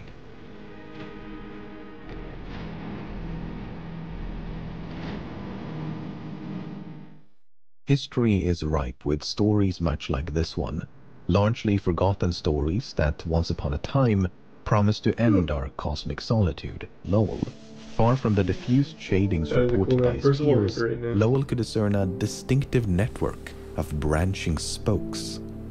It is as if a bright veil of some sort were drawn over the whole disk. These spokes of Venus bore a striking resemblance to markings observed on both Mercury and Mars. The features on Mars were especially distinct and remarkably linear. So someone was graffitiing them. Lowell had been somewhat unimpressed by the spokes on Venus, but he became nothing short of obsessed with lineae on Mars. There are celestial sights more dazzling, spectacles No, we're that in inspire Texas. more awe, but to the thoughtful observer who is privileged to see them well, there is nothing in the sky so profoundly impressive as these canals of Mars. Owing to their striking linearity, Lowell could reach but one conclusion: the Martian canals must be the workings of an intelligence.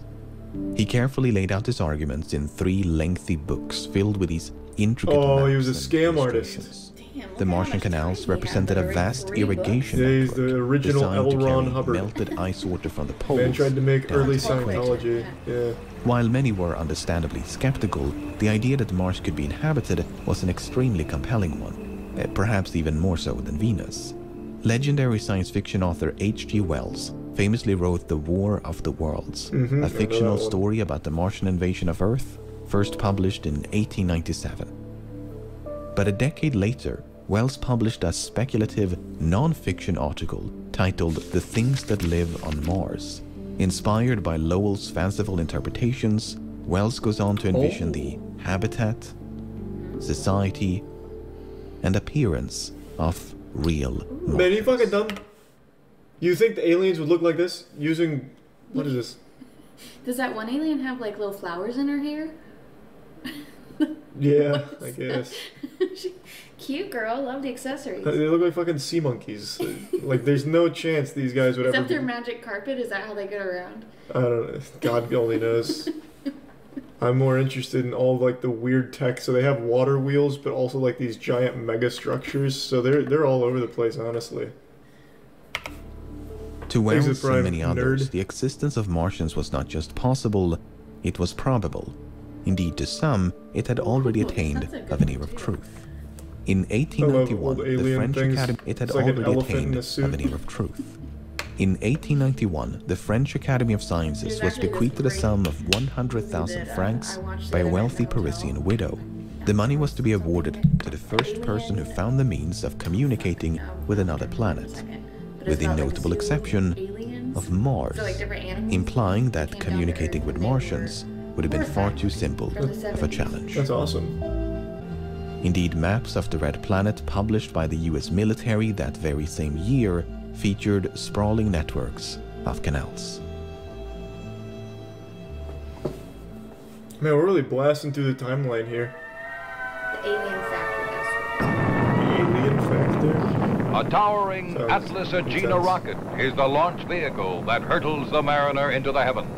Scientific apparatus on the Mariner will try to measure the density of the planet's atmosphere, and a television camera will seek to make photographs of its surface, giving man his first close-up look at Mars.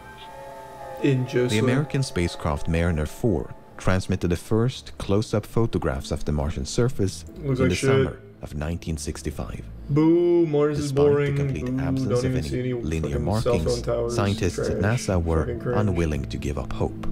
Nothing positive concerning the existence or lack of canals can be concluded on the basis of the Mariner 4 photographs.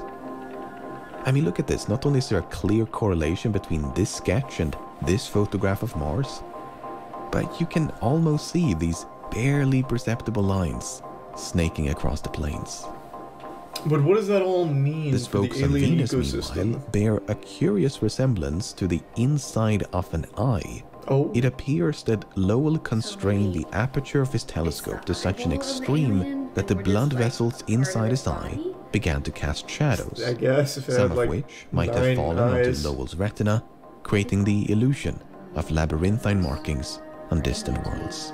It is as if a bright veil of some sort were drawn over the whole disk. What does this mean for the trout population? Good question. Whether it was optical illusions, indistinct shadings on the planets, turbulence in the atmosphere, technological limitations, or an untempered willingness to believe, these networks of lines were merely figments of the mind.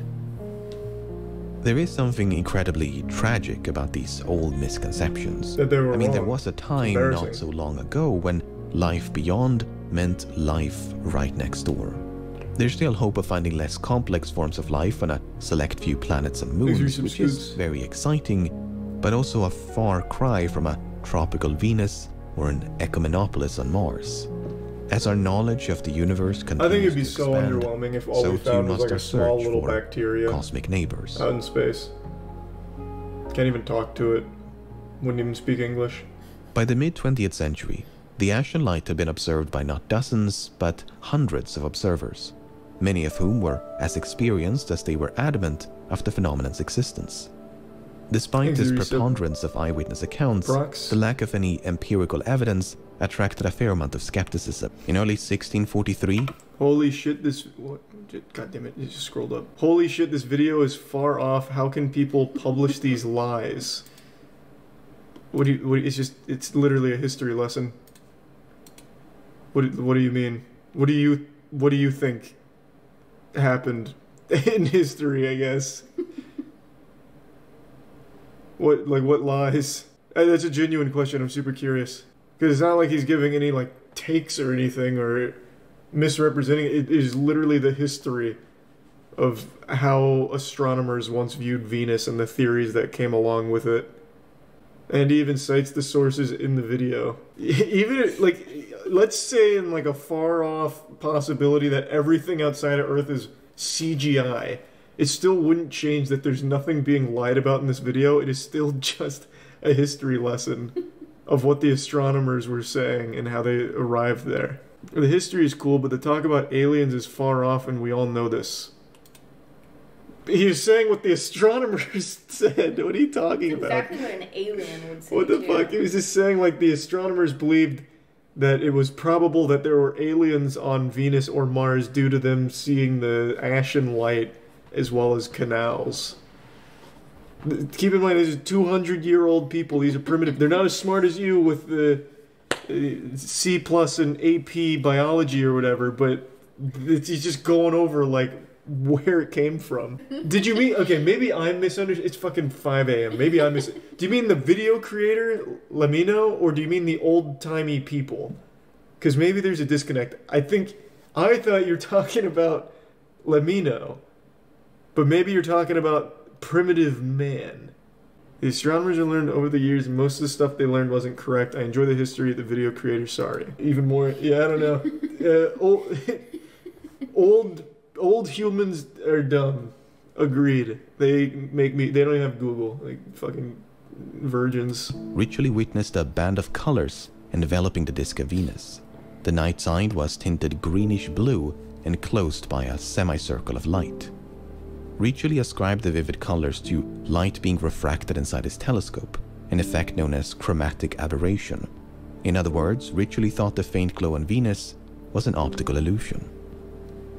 Okay, so a quick aside, I managed to find an observation that to my knowledge has gone completely unnoticed and actually predates the one made by Riccioli. A German priest and scholar named Athanasius Kircher wrote in 1660 that he too had observed a band of colors on Venus. No date was given, but Kircher did provide a location, Palermo, Sicily. Based on historical records, Kircher paid his last and only visit to Palermo in the spring of 1638. So Kircher observed the ashen light 5 years before Riccioli and should thus be credited with its discovery. Okay, back to the video. Riccioli's doubts about the ashen light echo through the centuries, and by the 1900s, it was not uncommon for sightings to be dismissed as a mere trick of the eye, with no hard proof of its existence I can beat up these guys in a fight. Between those who had seen it. No shot. These old to join the ranks primitive of myth men were built for combat. Pugilists. But in 1975, the Soviet spacecraft Venera 9 became the first to successfully orbit Venus. Diving into the shadow of this faded twin, it detected faint flashes of light emanating from the clouds below. What's going on down there? It's just gonna be aliens, I bet. Venus and Mars have historically been the two prime candidates for cosmic neighbors, but the other planets have not gone completely ignored. Scottish astronomer James Ferguson had few reservations about life in the solar system. When it came to Mercury, for instance, Ferguson thought that Mercurians simply possessed greater resilience to heat. It is very likely that the people on Mercury have the same opinion of us as we have of the inhabitants of Jupiter and Saturn, namely that we must be intolerably cold and have very little light at so great a distance. If only you knew, Fergie. Inspired by Ferguson's optimism, William Herschel took it a step further. In 1795, Herschel confidently announced that the inside of the sun was home to an alien civilization. This may seem incredibly so bizarre, but at the time it was like not Superman uncommon to when he locked view the himself in sun there. as an enormous planet encased by a luminous atmosphere. Herschel expanded upon that idea by regarding sunspots as openings in this flaming shell that momentarily exposed the true surface underneath. This concealed surface was richly stored with inhabitants who were shielded against the immense heat by intermediate layers of clouds. We have great reason to look upon the sun as a most magnificent, habitable globe.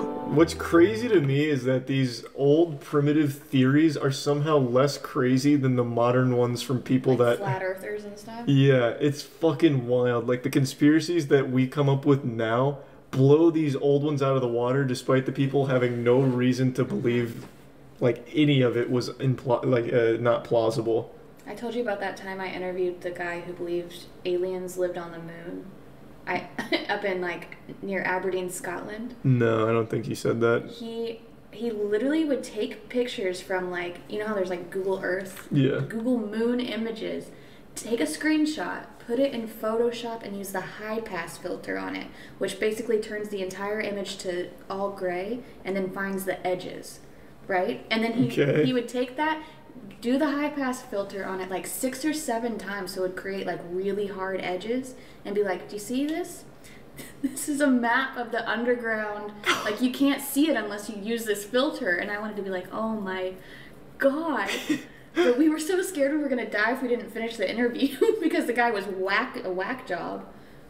But we sat there for like 2 hours listening to this guy, and it was...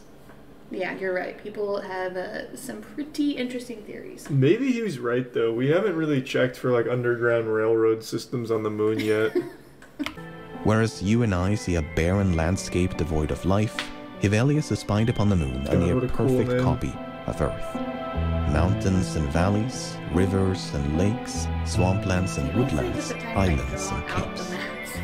This vivid interpretation Photoshop is far more reliable. That bright and dark patches delineate continents from oceans. In fact, this fallacy is still reflected in the nomenclature we use today. Dark plains on the moon all have aquatic names, such as the Ocean of Storms, the Lake of Dreams, and the Sea of Tranquility. Tranquility Base here. The Eagle has landed. Though water never filled these gloomy basins, it's not entirely inaccurate to call them ancient seabeds, for they are the volcanic scars left behind by vast oceans of molten rock, making the Lake of Death. How can you an explore other especially galaxies apt but name. can't explore the rest of the ocean? While Hevelius never observed any creatures on the the moon, aliens its are in the subjective ocean. resemblance to the That's Earth for sure. convinced him that I always Lemurians liked that must idea in exist, Pacific Rim, that a in the conviction deep still ocean being there's just upheld more than a fucking century aliens. later by who else if not William Herschel. I mean, just Herschel nearly convinced himself that the cratered landscape of the moon had been engineered by its inhabitants. Craters or circuses were not the remnants of violent impact events, but skillfully constructed towns and cities. While Herschel obsessed over circular dwellings, astronomers like Franz von Gröthesen espied habitats of all shapes and I thought you were sizes. about to try and say it. This No, he star-like said it. It structure sounded awesome. appears to be a Franz von kind of a Gröthesen. temple, and because of its star shape, Fucking perhaps awesome. it is dedicated in service to the stars. The circle in the south, the two highest mountains in the north, and the two hills in the southwest are natural objects, but it is highly probable that these embankments serve as the dwellings There's of some beauty. sentient beings on the moon. In reality, Gröthesen mistook some oddly shaped terrain for intelligent design. Oh. The increasingly speculative nature of these extraordinary claims Mistake that could culminated happen in to a anyone. truly incredible sighting by John Herschel, the son of William Herschel. Whilst gazing upon a rock formation on the moon, we were thrilled with astonishment to perceive 4 successive flocks of large winged creatures. They were like human beings. Their wings possessed great expansion and were similar in structure to those of the bat. So he The just moon was fucking evidently home he's just to lying. species of Now he's just walking lying. and flying man-bats. This was a truly profound, if not bemusing, discovery, not just for the world, but also for John Herschel, because upon being inquired about this remarkable find, Those look like the monkeys John from responded Mr. with Boz. confusion. He had no knowledge of any Jesus Christ. man-bats on the moon. It turns out the story had been fabricated by an American journalist named Richard Locke. Locke had sought to lampoon the often frivolous debate about life in other worlds, perpetuated by the likes of William Herschel and Franz von Gröthesen.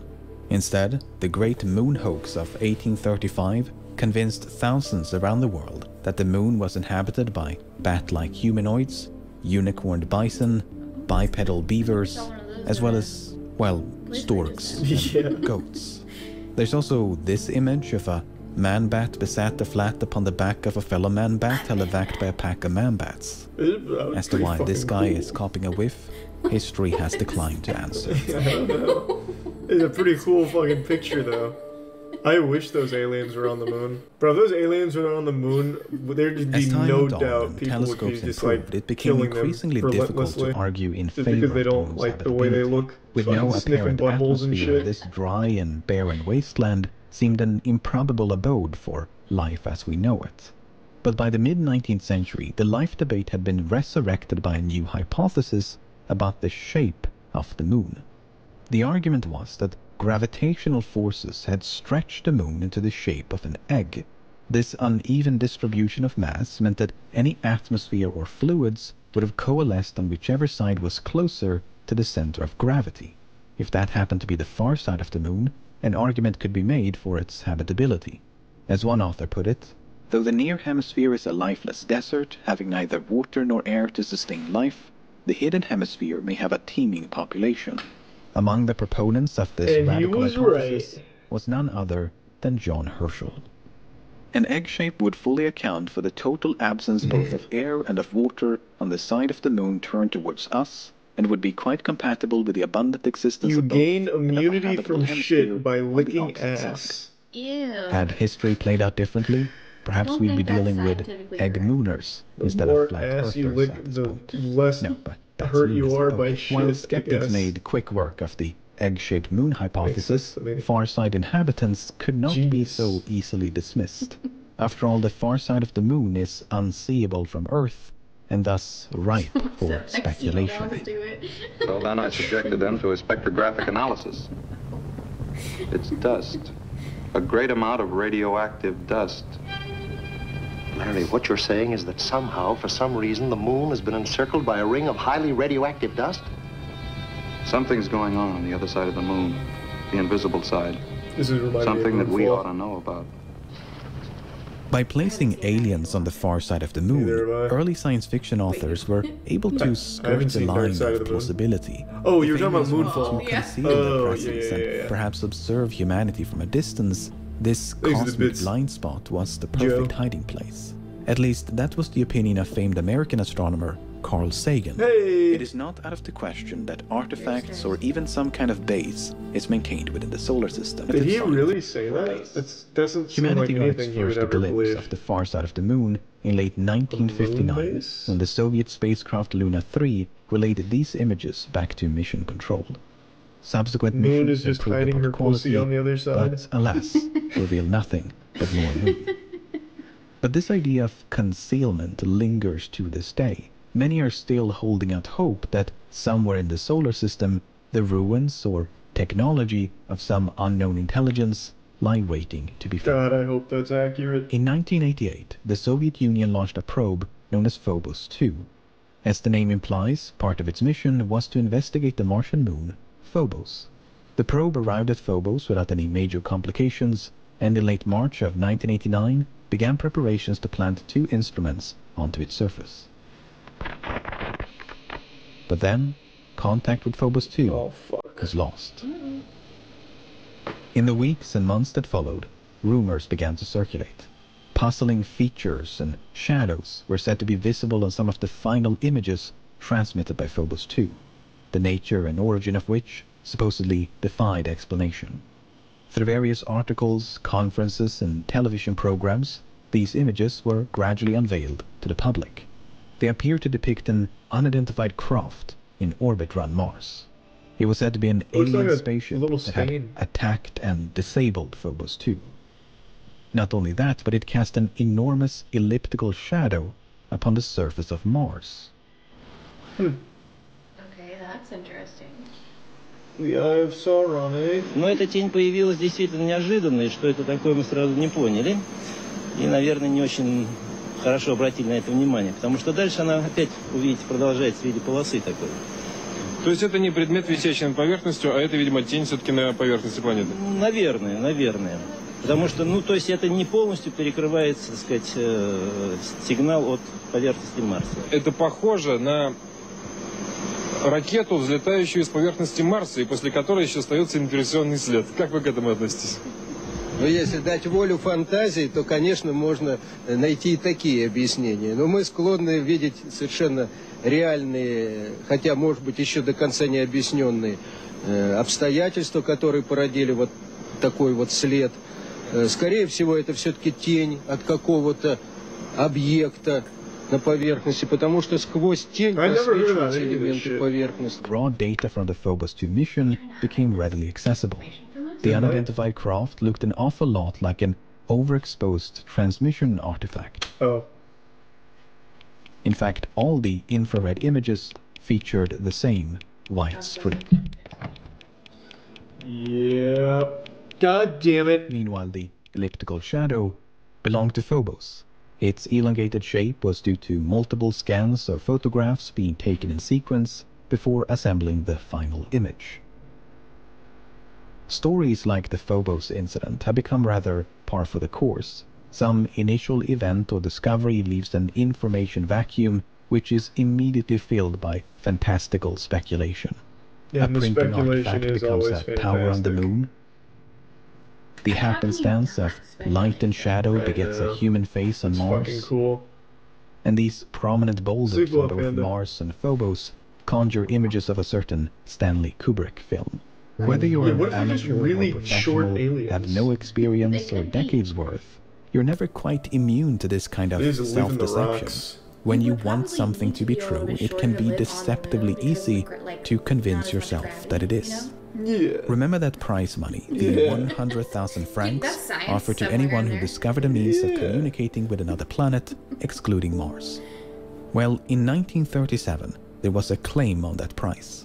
The claimant was none other than world-renowned inventor Nikola Tesla. He died a virgin. In 1899, Tesla had been experimenting with wireless radio communication. Stupid fucking virgin. During some of those experiments, he picked up some rather odd transmissions. Although I could not decipher Exhibits, their Coco. meaning, Sleep the well. feeling is constantly growing in me that I have been the first to hear the greeting of one planet to another. A purpose was behind these electrical signals. Tesla described the signals as a repeating sequence of either 3 or 4 pulses. Decades later, Tesla was still convinced that he'd received an interplanetary message and had even deduced its origin. The signals consisted in a regular repetition of numbers, and subsequent study convinced me that they must have emanated from Mars. I believe the Martians used numbers for communication because numbers are universal. Then, in 1937, Tesla announced his plans to unveil a new technology capable of not just interplanetary but interstellar communication. With such impressive technology at hand, Tesla felt confident that he'd soon be awarded the 100,000 francs. I intend to claim the Pierre Gussman Prize. I am just as sure the prize will be awarded to me as if I already had it in my pocket. They have got to do it. They didn't do it. The prize was instead awarded to the crew of Apollo 11 in 1969. As for the alleged message from Mars, well, we don't really know.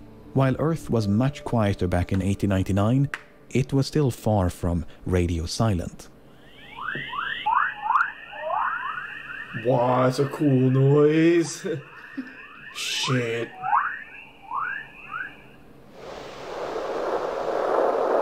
Oh, one sucks. It just sounds like wind. Jupiter's cringe. Get off the air. Hate this radio station.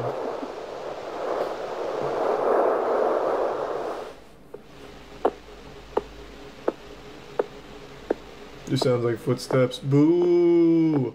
Footsteps. They're coming closer to us. Yeah, boo. Fuck them. Perhaps it was nothing but the rumbling noise of a distant thunderstorm.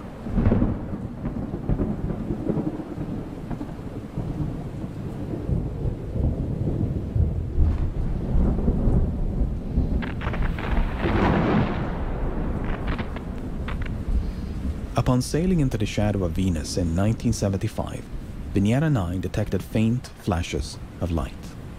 The emissions were broadly consistent with lightning, but it's a matter of interpretation. Data gathered by subsequent missions are likewise consistent with Venusian thunderstorms, yet fall short of any conclusive evidence.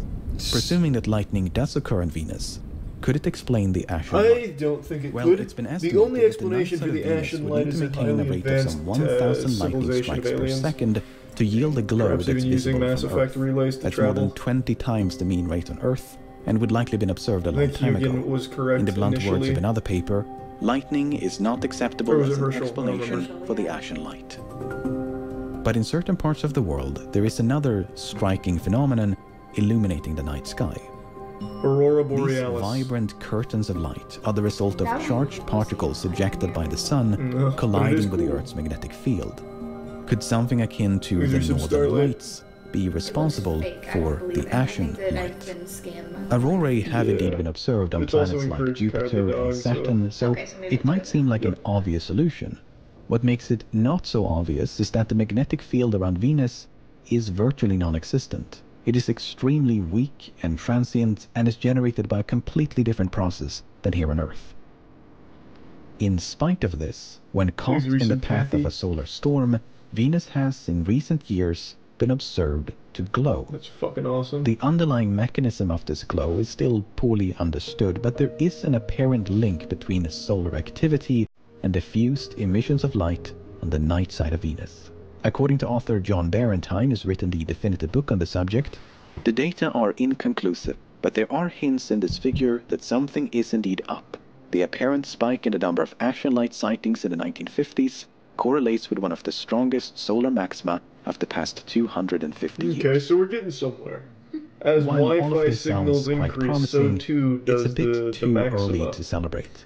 Nothing conclusive I has been think is what found, he's and saying. despite many attempts to do so, the ashen light has never been recorded on camera. Until that happens, this nearly 400-year-old mystery remains in limbo. Should it be ascribed to the atmosphere of Venus or the mind of the observer?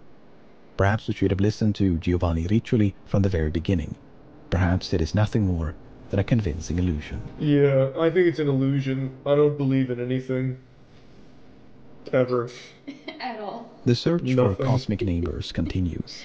Many scientists now believe that both Venus and Mars used to resemble Earth in the distant past. Perhaps a relict biosphere or the remnants of a once teeming population can still be found in Venusian clouds or Martian soil. There's mounting evidence that the Jovian moons Europa, Ganymede and Callisto, along with Enceladus and Titan of Saturn, all host a vast subglacial ocean. Could resilient microbes or even larger organisms have found a way to thrive beneath the frozen crusts? Even if Earth should prove the sole harbor of life within the solar system. That's something I've looked at. Apparently cryogenic sleep would never work, because even when you're frozen, like, you'd never unfreeze successfully. Like, all the neurons and shit in your brain would be dead. They'd be like brittle and break or something. Yeah. I don't remember exactly what, but they could freeze you. You would just not resuscitate. Yeah, you'd never come back. Yes. At least with like current technology. Yeah. System, every dot in the night sky has the potential to host another. Always remember that if at first you don't understand, it's definitely aliens.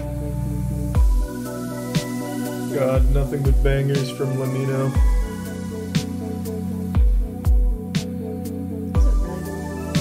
Yeah, he always does really well done videos. He spends months on them. I know. Yeah, no, he spends a lot of time on them. You need special proteins like frogs have that don't allow ice crystals to form quickly. Those are the ones that fuck you up. Yeah, they like burst all your cells or something, right? That's interesting. So maybe witches were on something. Frog stews, everything. Maybe. All I know is we're not there yet. Maybe we could find a different way of preserving, like formaldehyde. Just like dumping people in formaldehyde chambers, and they wake up all gooey and yucky but alive. Can we pickle humans? See, someone gets it. I bet with enough dedication and resources, we could find a way to like actually pickle humans. Cryogenic sleep is currently unattainable. Yeah, what would be the other? So pickling, maybe? Yeah, pickling, probably. But pickling means like adding a bunch of salt. Wouldn't that kill you? No. Like, you could just...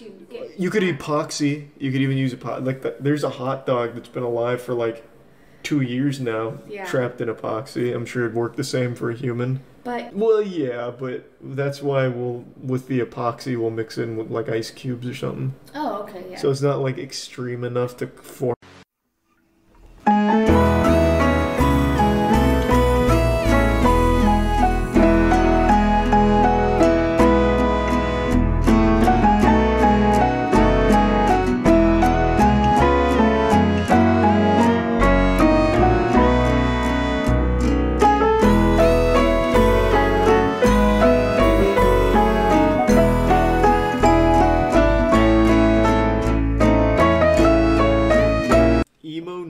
Smashes his room playing Step Mania. What a title. Sounds like one of those old fake videos. It absolutely is. 12 years ago, this shit is definitely going to be fake. Thanks for your sub, Logan and Aurora. Look up Dude Stop Me, Let Me Go. I'll check it out in a sec.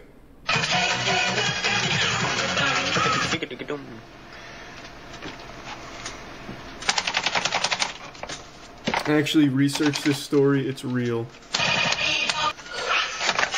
I found the ridge. Fucking what to do to this monitor. God, like... Well... I can't get a comfortable spot for my right hand. It was... At all! Like... It was like he was a bully throwing the new recruit up against the lockers in the locker room. The wall behind my fucking computer wasn't broke till I got this monitor, and now it's completely fucked to shit. Yeah, the monitor really ruined that wall.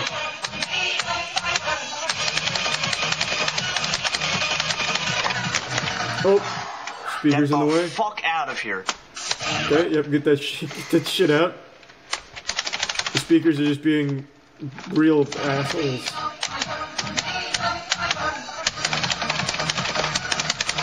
There's still a speaker on the desk. Get that shit out. Oh, nice. That should help. There we go. Oh, yeah. Look what I did. Oh, fucking well. We have plenty of space to run it, I'd say. Looks like I'm retired. Well, I mean, not forever. You can get another monitor. But it might be best if you did completely retire. For your own mental health and like the safety of all drywall. Video. Now I'm permanently playing Setmania. You know, got my fucking life bar, score, made a fire, key setup or some shit. I don't even know what the fuck that is. Is you enjoying Shortcuts it? Now I need a new monitor. Like, I probably shouldn't even play again, because shit like this will just happen again. Like, look, fucking that, fucking, like, Jesus. the rest of my fucking room. Oh, I should probably fucking quit this game. Look, I fucking put my head through my wall. It's like a warthog came in here and just went wild. Holy shit. And this is real? Well, I guess, I mean, the holes in the wall. Fucking that. There's definitely a level of self-awareness there. I don't know how he did this one, though. This one's on the ceiling. He must have, like, thrown his monitor up like LeBron James with the chalk before a big game. Yeah, I'm like, look, fucking that. Hold on, I want to see the other one here. Fucking that. Ooh. Fucking, like, the rest of my fucking room. Oh, How do you even make these tiny holes, the little glory holes? What was he doing, like poking his fingers through it? I guess cords, maybe? Oh, I should probably with a fucking pin. quit this game. Look, Nice. I fucking put my head through my wall. You said you researched this and it's real. So, give me the backstory. Now I'm very curious. Scrolled through a shit ton of old Stepmania forums to read about this. He made this video to show how much the game stresses him out and thankfully he quit for his own well-being. He did eventually come back on Twitch a few years ago though, but yeah, this was real. Yeah, posted to dig and break College Humor and Spike. What a time capsule. Play on Elden Ring Rage? Sure.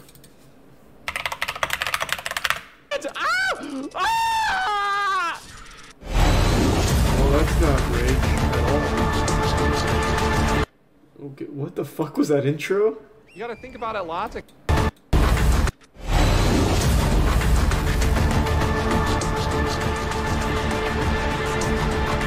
What the fuck? Bro, what a fucking crazy intro. Is that all they do, is compile, like, rage moments? Yeah. Thoughts on Better Call Saul so far? Oh, it's been great. I've been really enjoying Better Call Saul. It lives up to the hype. It's not better than Breaking Bad, though, I'll tell you right now. Let's watch the new Life of Luxury. It's right for us to get involved with this girl's stalker. Who are you? Oh, no. She looked messed up. I think she came from the woods. Why do you keep bringing up the woods? Because I think there's something dangerous out there. Watch out! Oh, God! Dude, just drop it. We're trying to focus on what's going on inside of this house.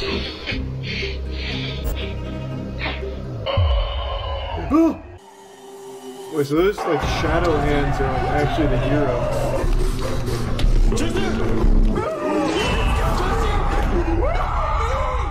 Damn, this one's got a lot of effort putting into it. They've got, like, practical effects out the wazoo. Hello, Lux. We received an email from a girl named Olivia who thinks she has a stalker staying outside of her They become house. very self-aware. She feels unsafe Very because she currently interesting. lives alone because all of her roommates recently went missing. She also says that often when she looks outside at night, she sees a creepy looking old lady in the woods. Oh, God. She doesn't even look old. That didn't even sound like bones cracking. Sounded like a fish.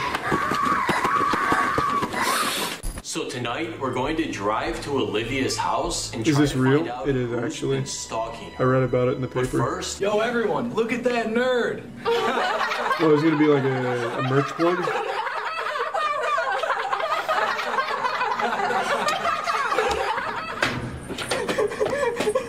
He's a Prime RXC and the Risa Black Dick. Hey kid, if you want to stop dressing like a nerd, just order some luxury merch. Nice. Luxury merch? It's the new official Life of Luxury and Luxury Dark merch. It has premium material and terrifying design. Just go to luxurydark.tv to buy it or click the first link in the description. Well, I'm sold.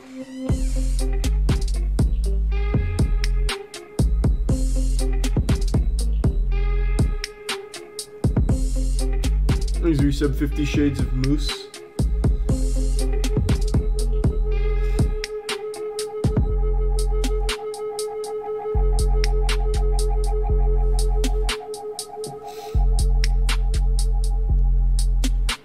God, this is going on for a long time. LuxuryDark.tv to buy luxury merch. Or click the first link in the description. I don't think it's right, but Olivia's all alone right now. And scared. So I don't see how her being scared is our problem. Dude, just admit that you're attracted to her. Okay, yeah, I mean, from her photos, she's clearly an attractive girl. But I don't understand how her appearance could affect my decision to help her. Right. Those pictures go kind of hard. That's very aggressive. Yeah, it seems like they've become very self-aware. Pull over. Pull over. This doesn't seem like they're trying or anything to be convincing. Bro, this area looks sketchy. We're in the middle of the woods. Dude, it's alright. Let's just go inside. Too self-aware? Yeah, too self-aware, I would agree. I'll give it another quick chance, though. Oh, wow. Chester, come on. What are you doing? We gotta go. Bro, there's a girl here. Just a coincidence, I'm sure.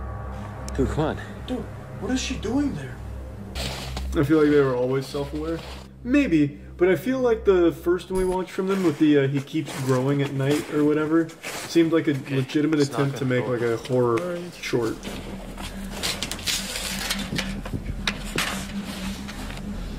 But now it's obviously very self-aware and just meant to be silly.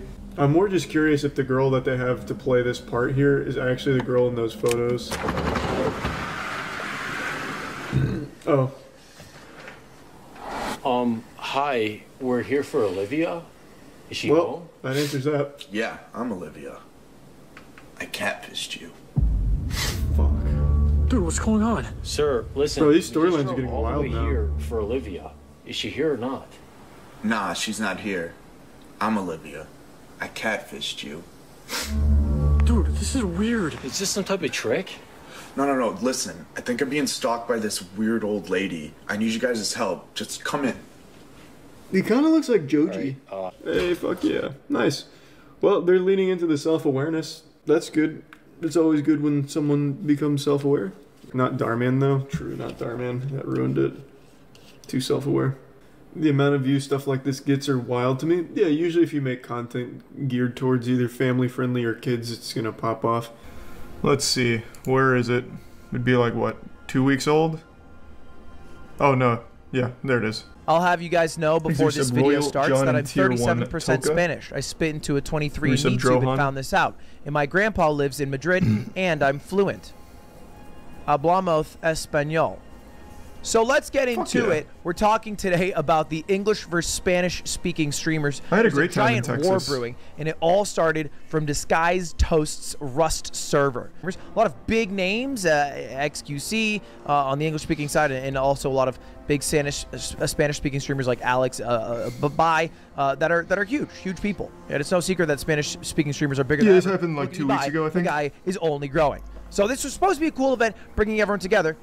Ended up being a giant shitstorm. And I didn't think I needed to talk about this because I thought it would dissipate, but the beef is still going today. This is a Spanish-speaking streamer's Twitter account, Recoy, who is mocking Coconut B. He combined. Hey, that's the guy we just saw in the Toast video. He was the one that got the first kill. I actually recognized this section here. I didn't realize the name until now. Yeah, this guy went on a huge malding spree on Twitter. Coconut B's profile picture with what looks like the crying emoji and made this, and that's his profile picture now. He just made that. It's like 3 days since the event ended. But let's get into some context. The event was a 48-hour Rust server that cost like hundreds of thousands of dollars to produce, not just including prize pool, but just having enough Twitch staff to run it all together. It's a really big project. Also why I couldn't be a part of it, because it was a Twitch project. So anyway, that was the idea, and it was 48 hours total. The first 47 hours you kill people, you get points for killing people, and then at the last hour you can raid bases and do mass chaos. Amazing content. Whoever has the most points at the end gets money, and that's it. That's the idea. Pretty fucking simple. But it went to shit and a pretty cool really idea too. Fast. Now it's gonna get a little nerdy here, but bear with me. It started out with a simple rule: you can't raid each other's bases until the final hour. Knowing that the big bad wolf was not allowed to huff, puff, and blow it down, so the little piggies could run any material they wanted. They didn't have to get custom with any bricks today. So that's what they did. And inevitably, at some point, a bullet hit the thing, and they got kind of upset about that. And so, you know, they were like, okay, now we can't shoot them. And it was kind of a, you know, a cheesy but also smart tactic. But the American streamers got around it because they basically used ladders to get into the base without breaking anything. And stole some loot. Now this was done without breaking or maybe raiding, but the Spanish streamers were like, oh, okay, that's cringe. That shouldn't be allowed. So the admins got involved. They set new rules. Okay, now you can't enter the square. Stop, don't touch me there. Everyone has a 15 by 15 no square, and you can't invade it at all. That was the rules. Everyone was happy with it. And then the Spanish streamers immediately broke the rules. Maybe it was a bit of revenge because they didn't get like all of their loot back from the Americans coming in. They're like, this is still dumb. And so it was this feels like normal Rust. But they broke the rules that were just made. And so then the admins are like, okay, look, you have to return this stuff and we'll reset again. The whole story kind of feels like one of those adults at a playground, and they have to be like the arbiter for the kids. And you'd be like, oh, Timmy, please return the doll that you stole and say sorry. But it kept fucking happening. Like, Timmy kept stealing the goddamn doll, and shit kept happening. So the admins were getting involved a lot early on, and there was mostly drama from the event. And that's all I know from it. Arguments on Twitter. On people being allowed to use certain pistols and basically trying to define the rules and not actually just play the game and have great content and interactions with people that you rarely ever get to interact with. Like the leader, like they're not, dude. This is the fucking prediction I have for tomorrow's event. Tomorrow, I predict that this tournament gonna end. Oh, regular old Nostradamus. I feel like we're gonna be ahead on points, and they'll leave, not even see this entire thing through. Well, turns out, morning of the final day of the event, the captain of the Spanish team, Alex, who has 6.4 million Twitter followers, giant streamer, tweeted a Twitter thread that translates basically to, hey, thanks for the invite. There's a lot of bullshit going on, like Coconut B. I'm not very good at Rust, so I have to look to my players. They weren't supposed to be using a certain pistol early on, which turns out that everyone was allowed to use pistols at any point. The primitive rule wasn't actually a rule, but everyone was abiding by it anyway, but a minor note. And then they stole a helicopter and didn't return it, which, you know, fair. That sounds annoying. That sounds frustrating. Yeah, Tiana's watching and a bunch of bullshit happened. So here's the thing. They're not respecting us because this is all an American event and the Americans make the rules. It's on American servers. So we, the Spanish, aren't going to play. And they quit. They quit right there. Now, this wasn't unprecedented. The prediction kind of was obvious because they had gone on strike. They were almost trying to leverage that they were half the event. So if they weren't playing in the event and they didn't get the rules they wanted, then the event wouldn't proceed. You just have to agree to do it. And if people break it, you're like, fuck, this sucks. Yeah, it's kind of similar to Ark. Power that you would like. All survival games are somewhat similar. They share the same DNA. Part of this is these tweets are in Spanish because I am Spanish. And thanks again for toast. No drama with him. Okay. You know, finale. It's supposed to be a cool raid. It's supposed to be nice. And look, if that was everything that happened, it'd be pretty boring. That's okay. Like I would say, hey, play it out just because it's better content, and I think content is key. As king. I would rather lose and be the punching bag for someone else to win and have better overall content than no content at all. But I understand a bit. I am an American and I love oil. Being a captain and not being good enough that you want to continue through the rules. All right. But there were Spanish streamers, including Alex, who were also super inappropriate. That was very American. There were a lot of viewers that are inappropriate, but when the captains, when the streamers are saying fucked up shit, then it's harder to defend. And this is Recoy, who is the same guy who's making fun of Coconut B. Yeah, this guy was really fuming. Profile picture, just typing a slur into chat, And Alex, the captain of the Spanish stream, the big Spanish streamer, being like, oh, what's the R word? And then they type in the N word. Not actually typing it out fully, but like they're joking that, hey, this isn't a slur. Oh, you're talking about the R word, you mean this, and then typing the letter N, implying the N word, which you like. It's not done from a place of like, hey, this is a fun little bit, let's do that. Even if they would like, even if they're trying to come up with a shitty joke and you're trying to give the benefit of the doubt and it's a shitty joke, it's from a place of animosity when they were beefing with English streamers, which I think that added context makes this a little more uncomfortable. We thank all the creators for their time and viewers watching, and then they want to make good events.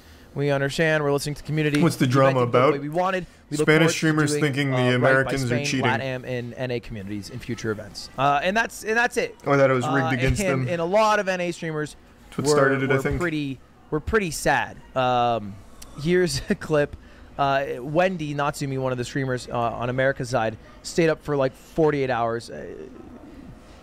I'll let Hannah take it away. It's like, even though like no one forced Wendy to be on for 48 hours. That's incredible.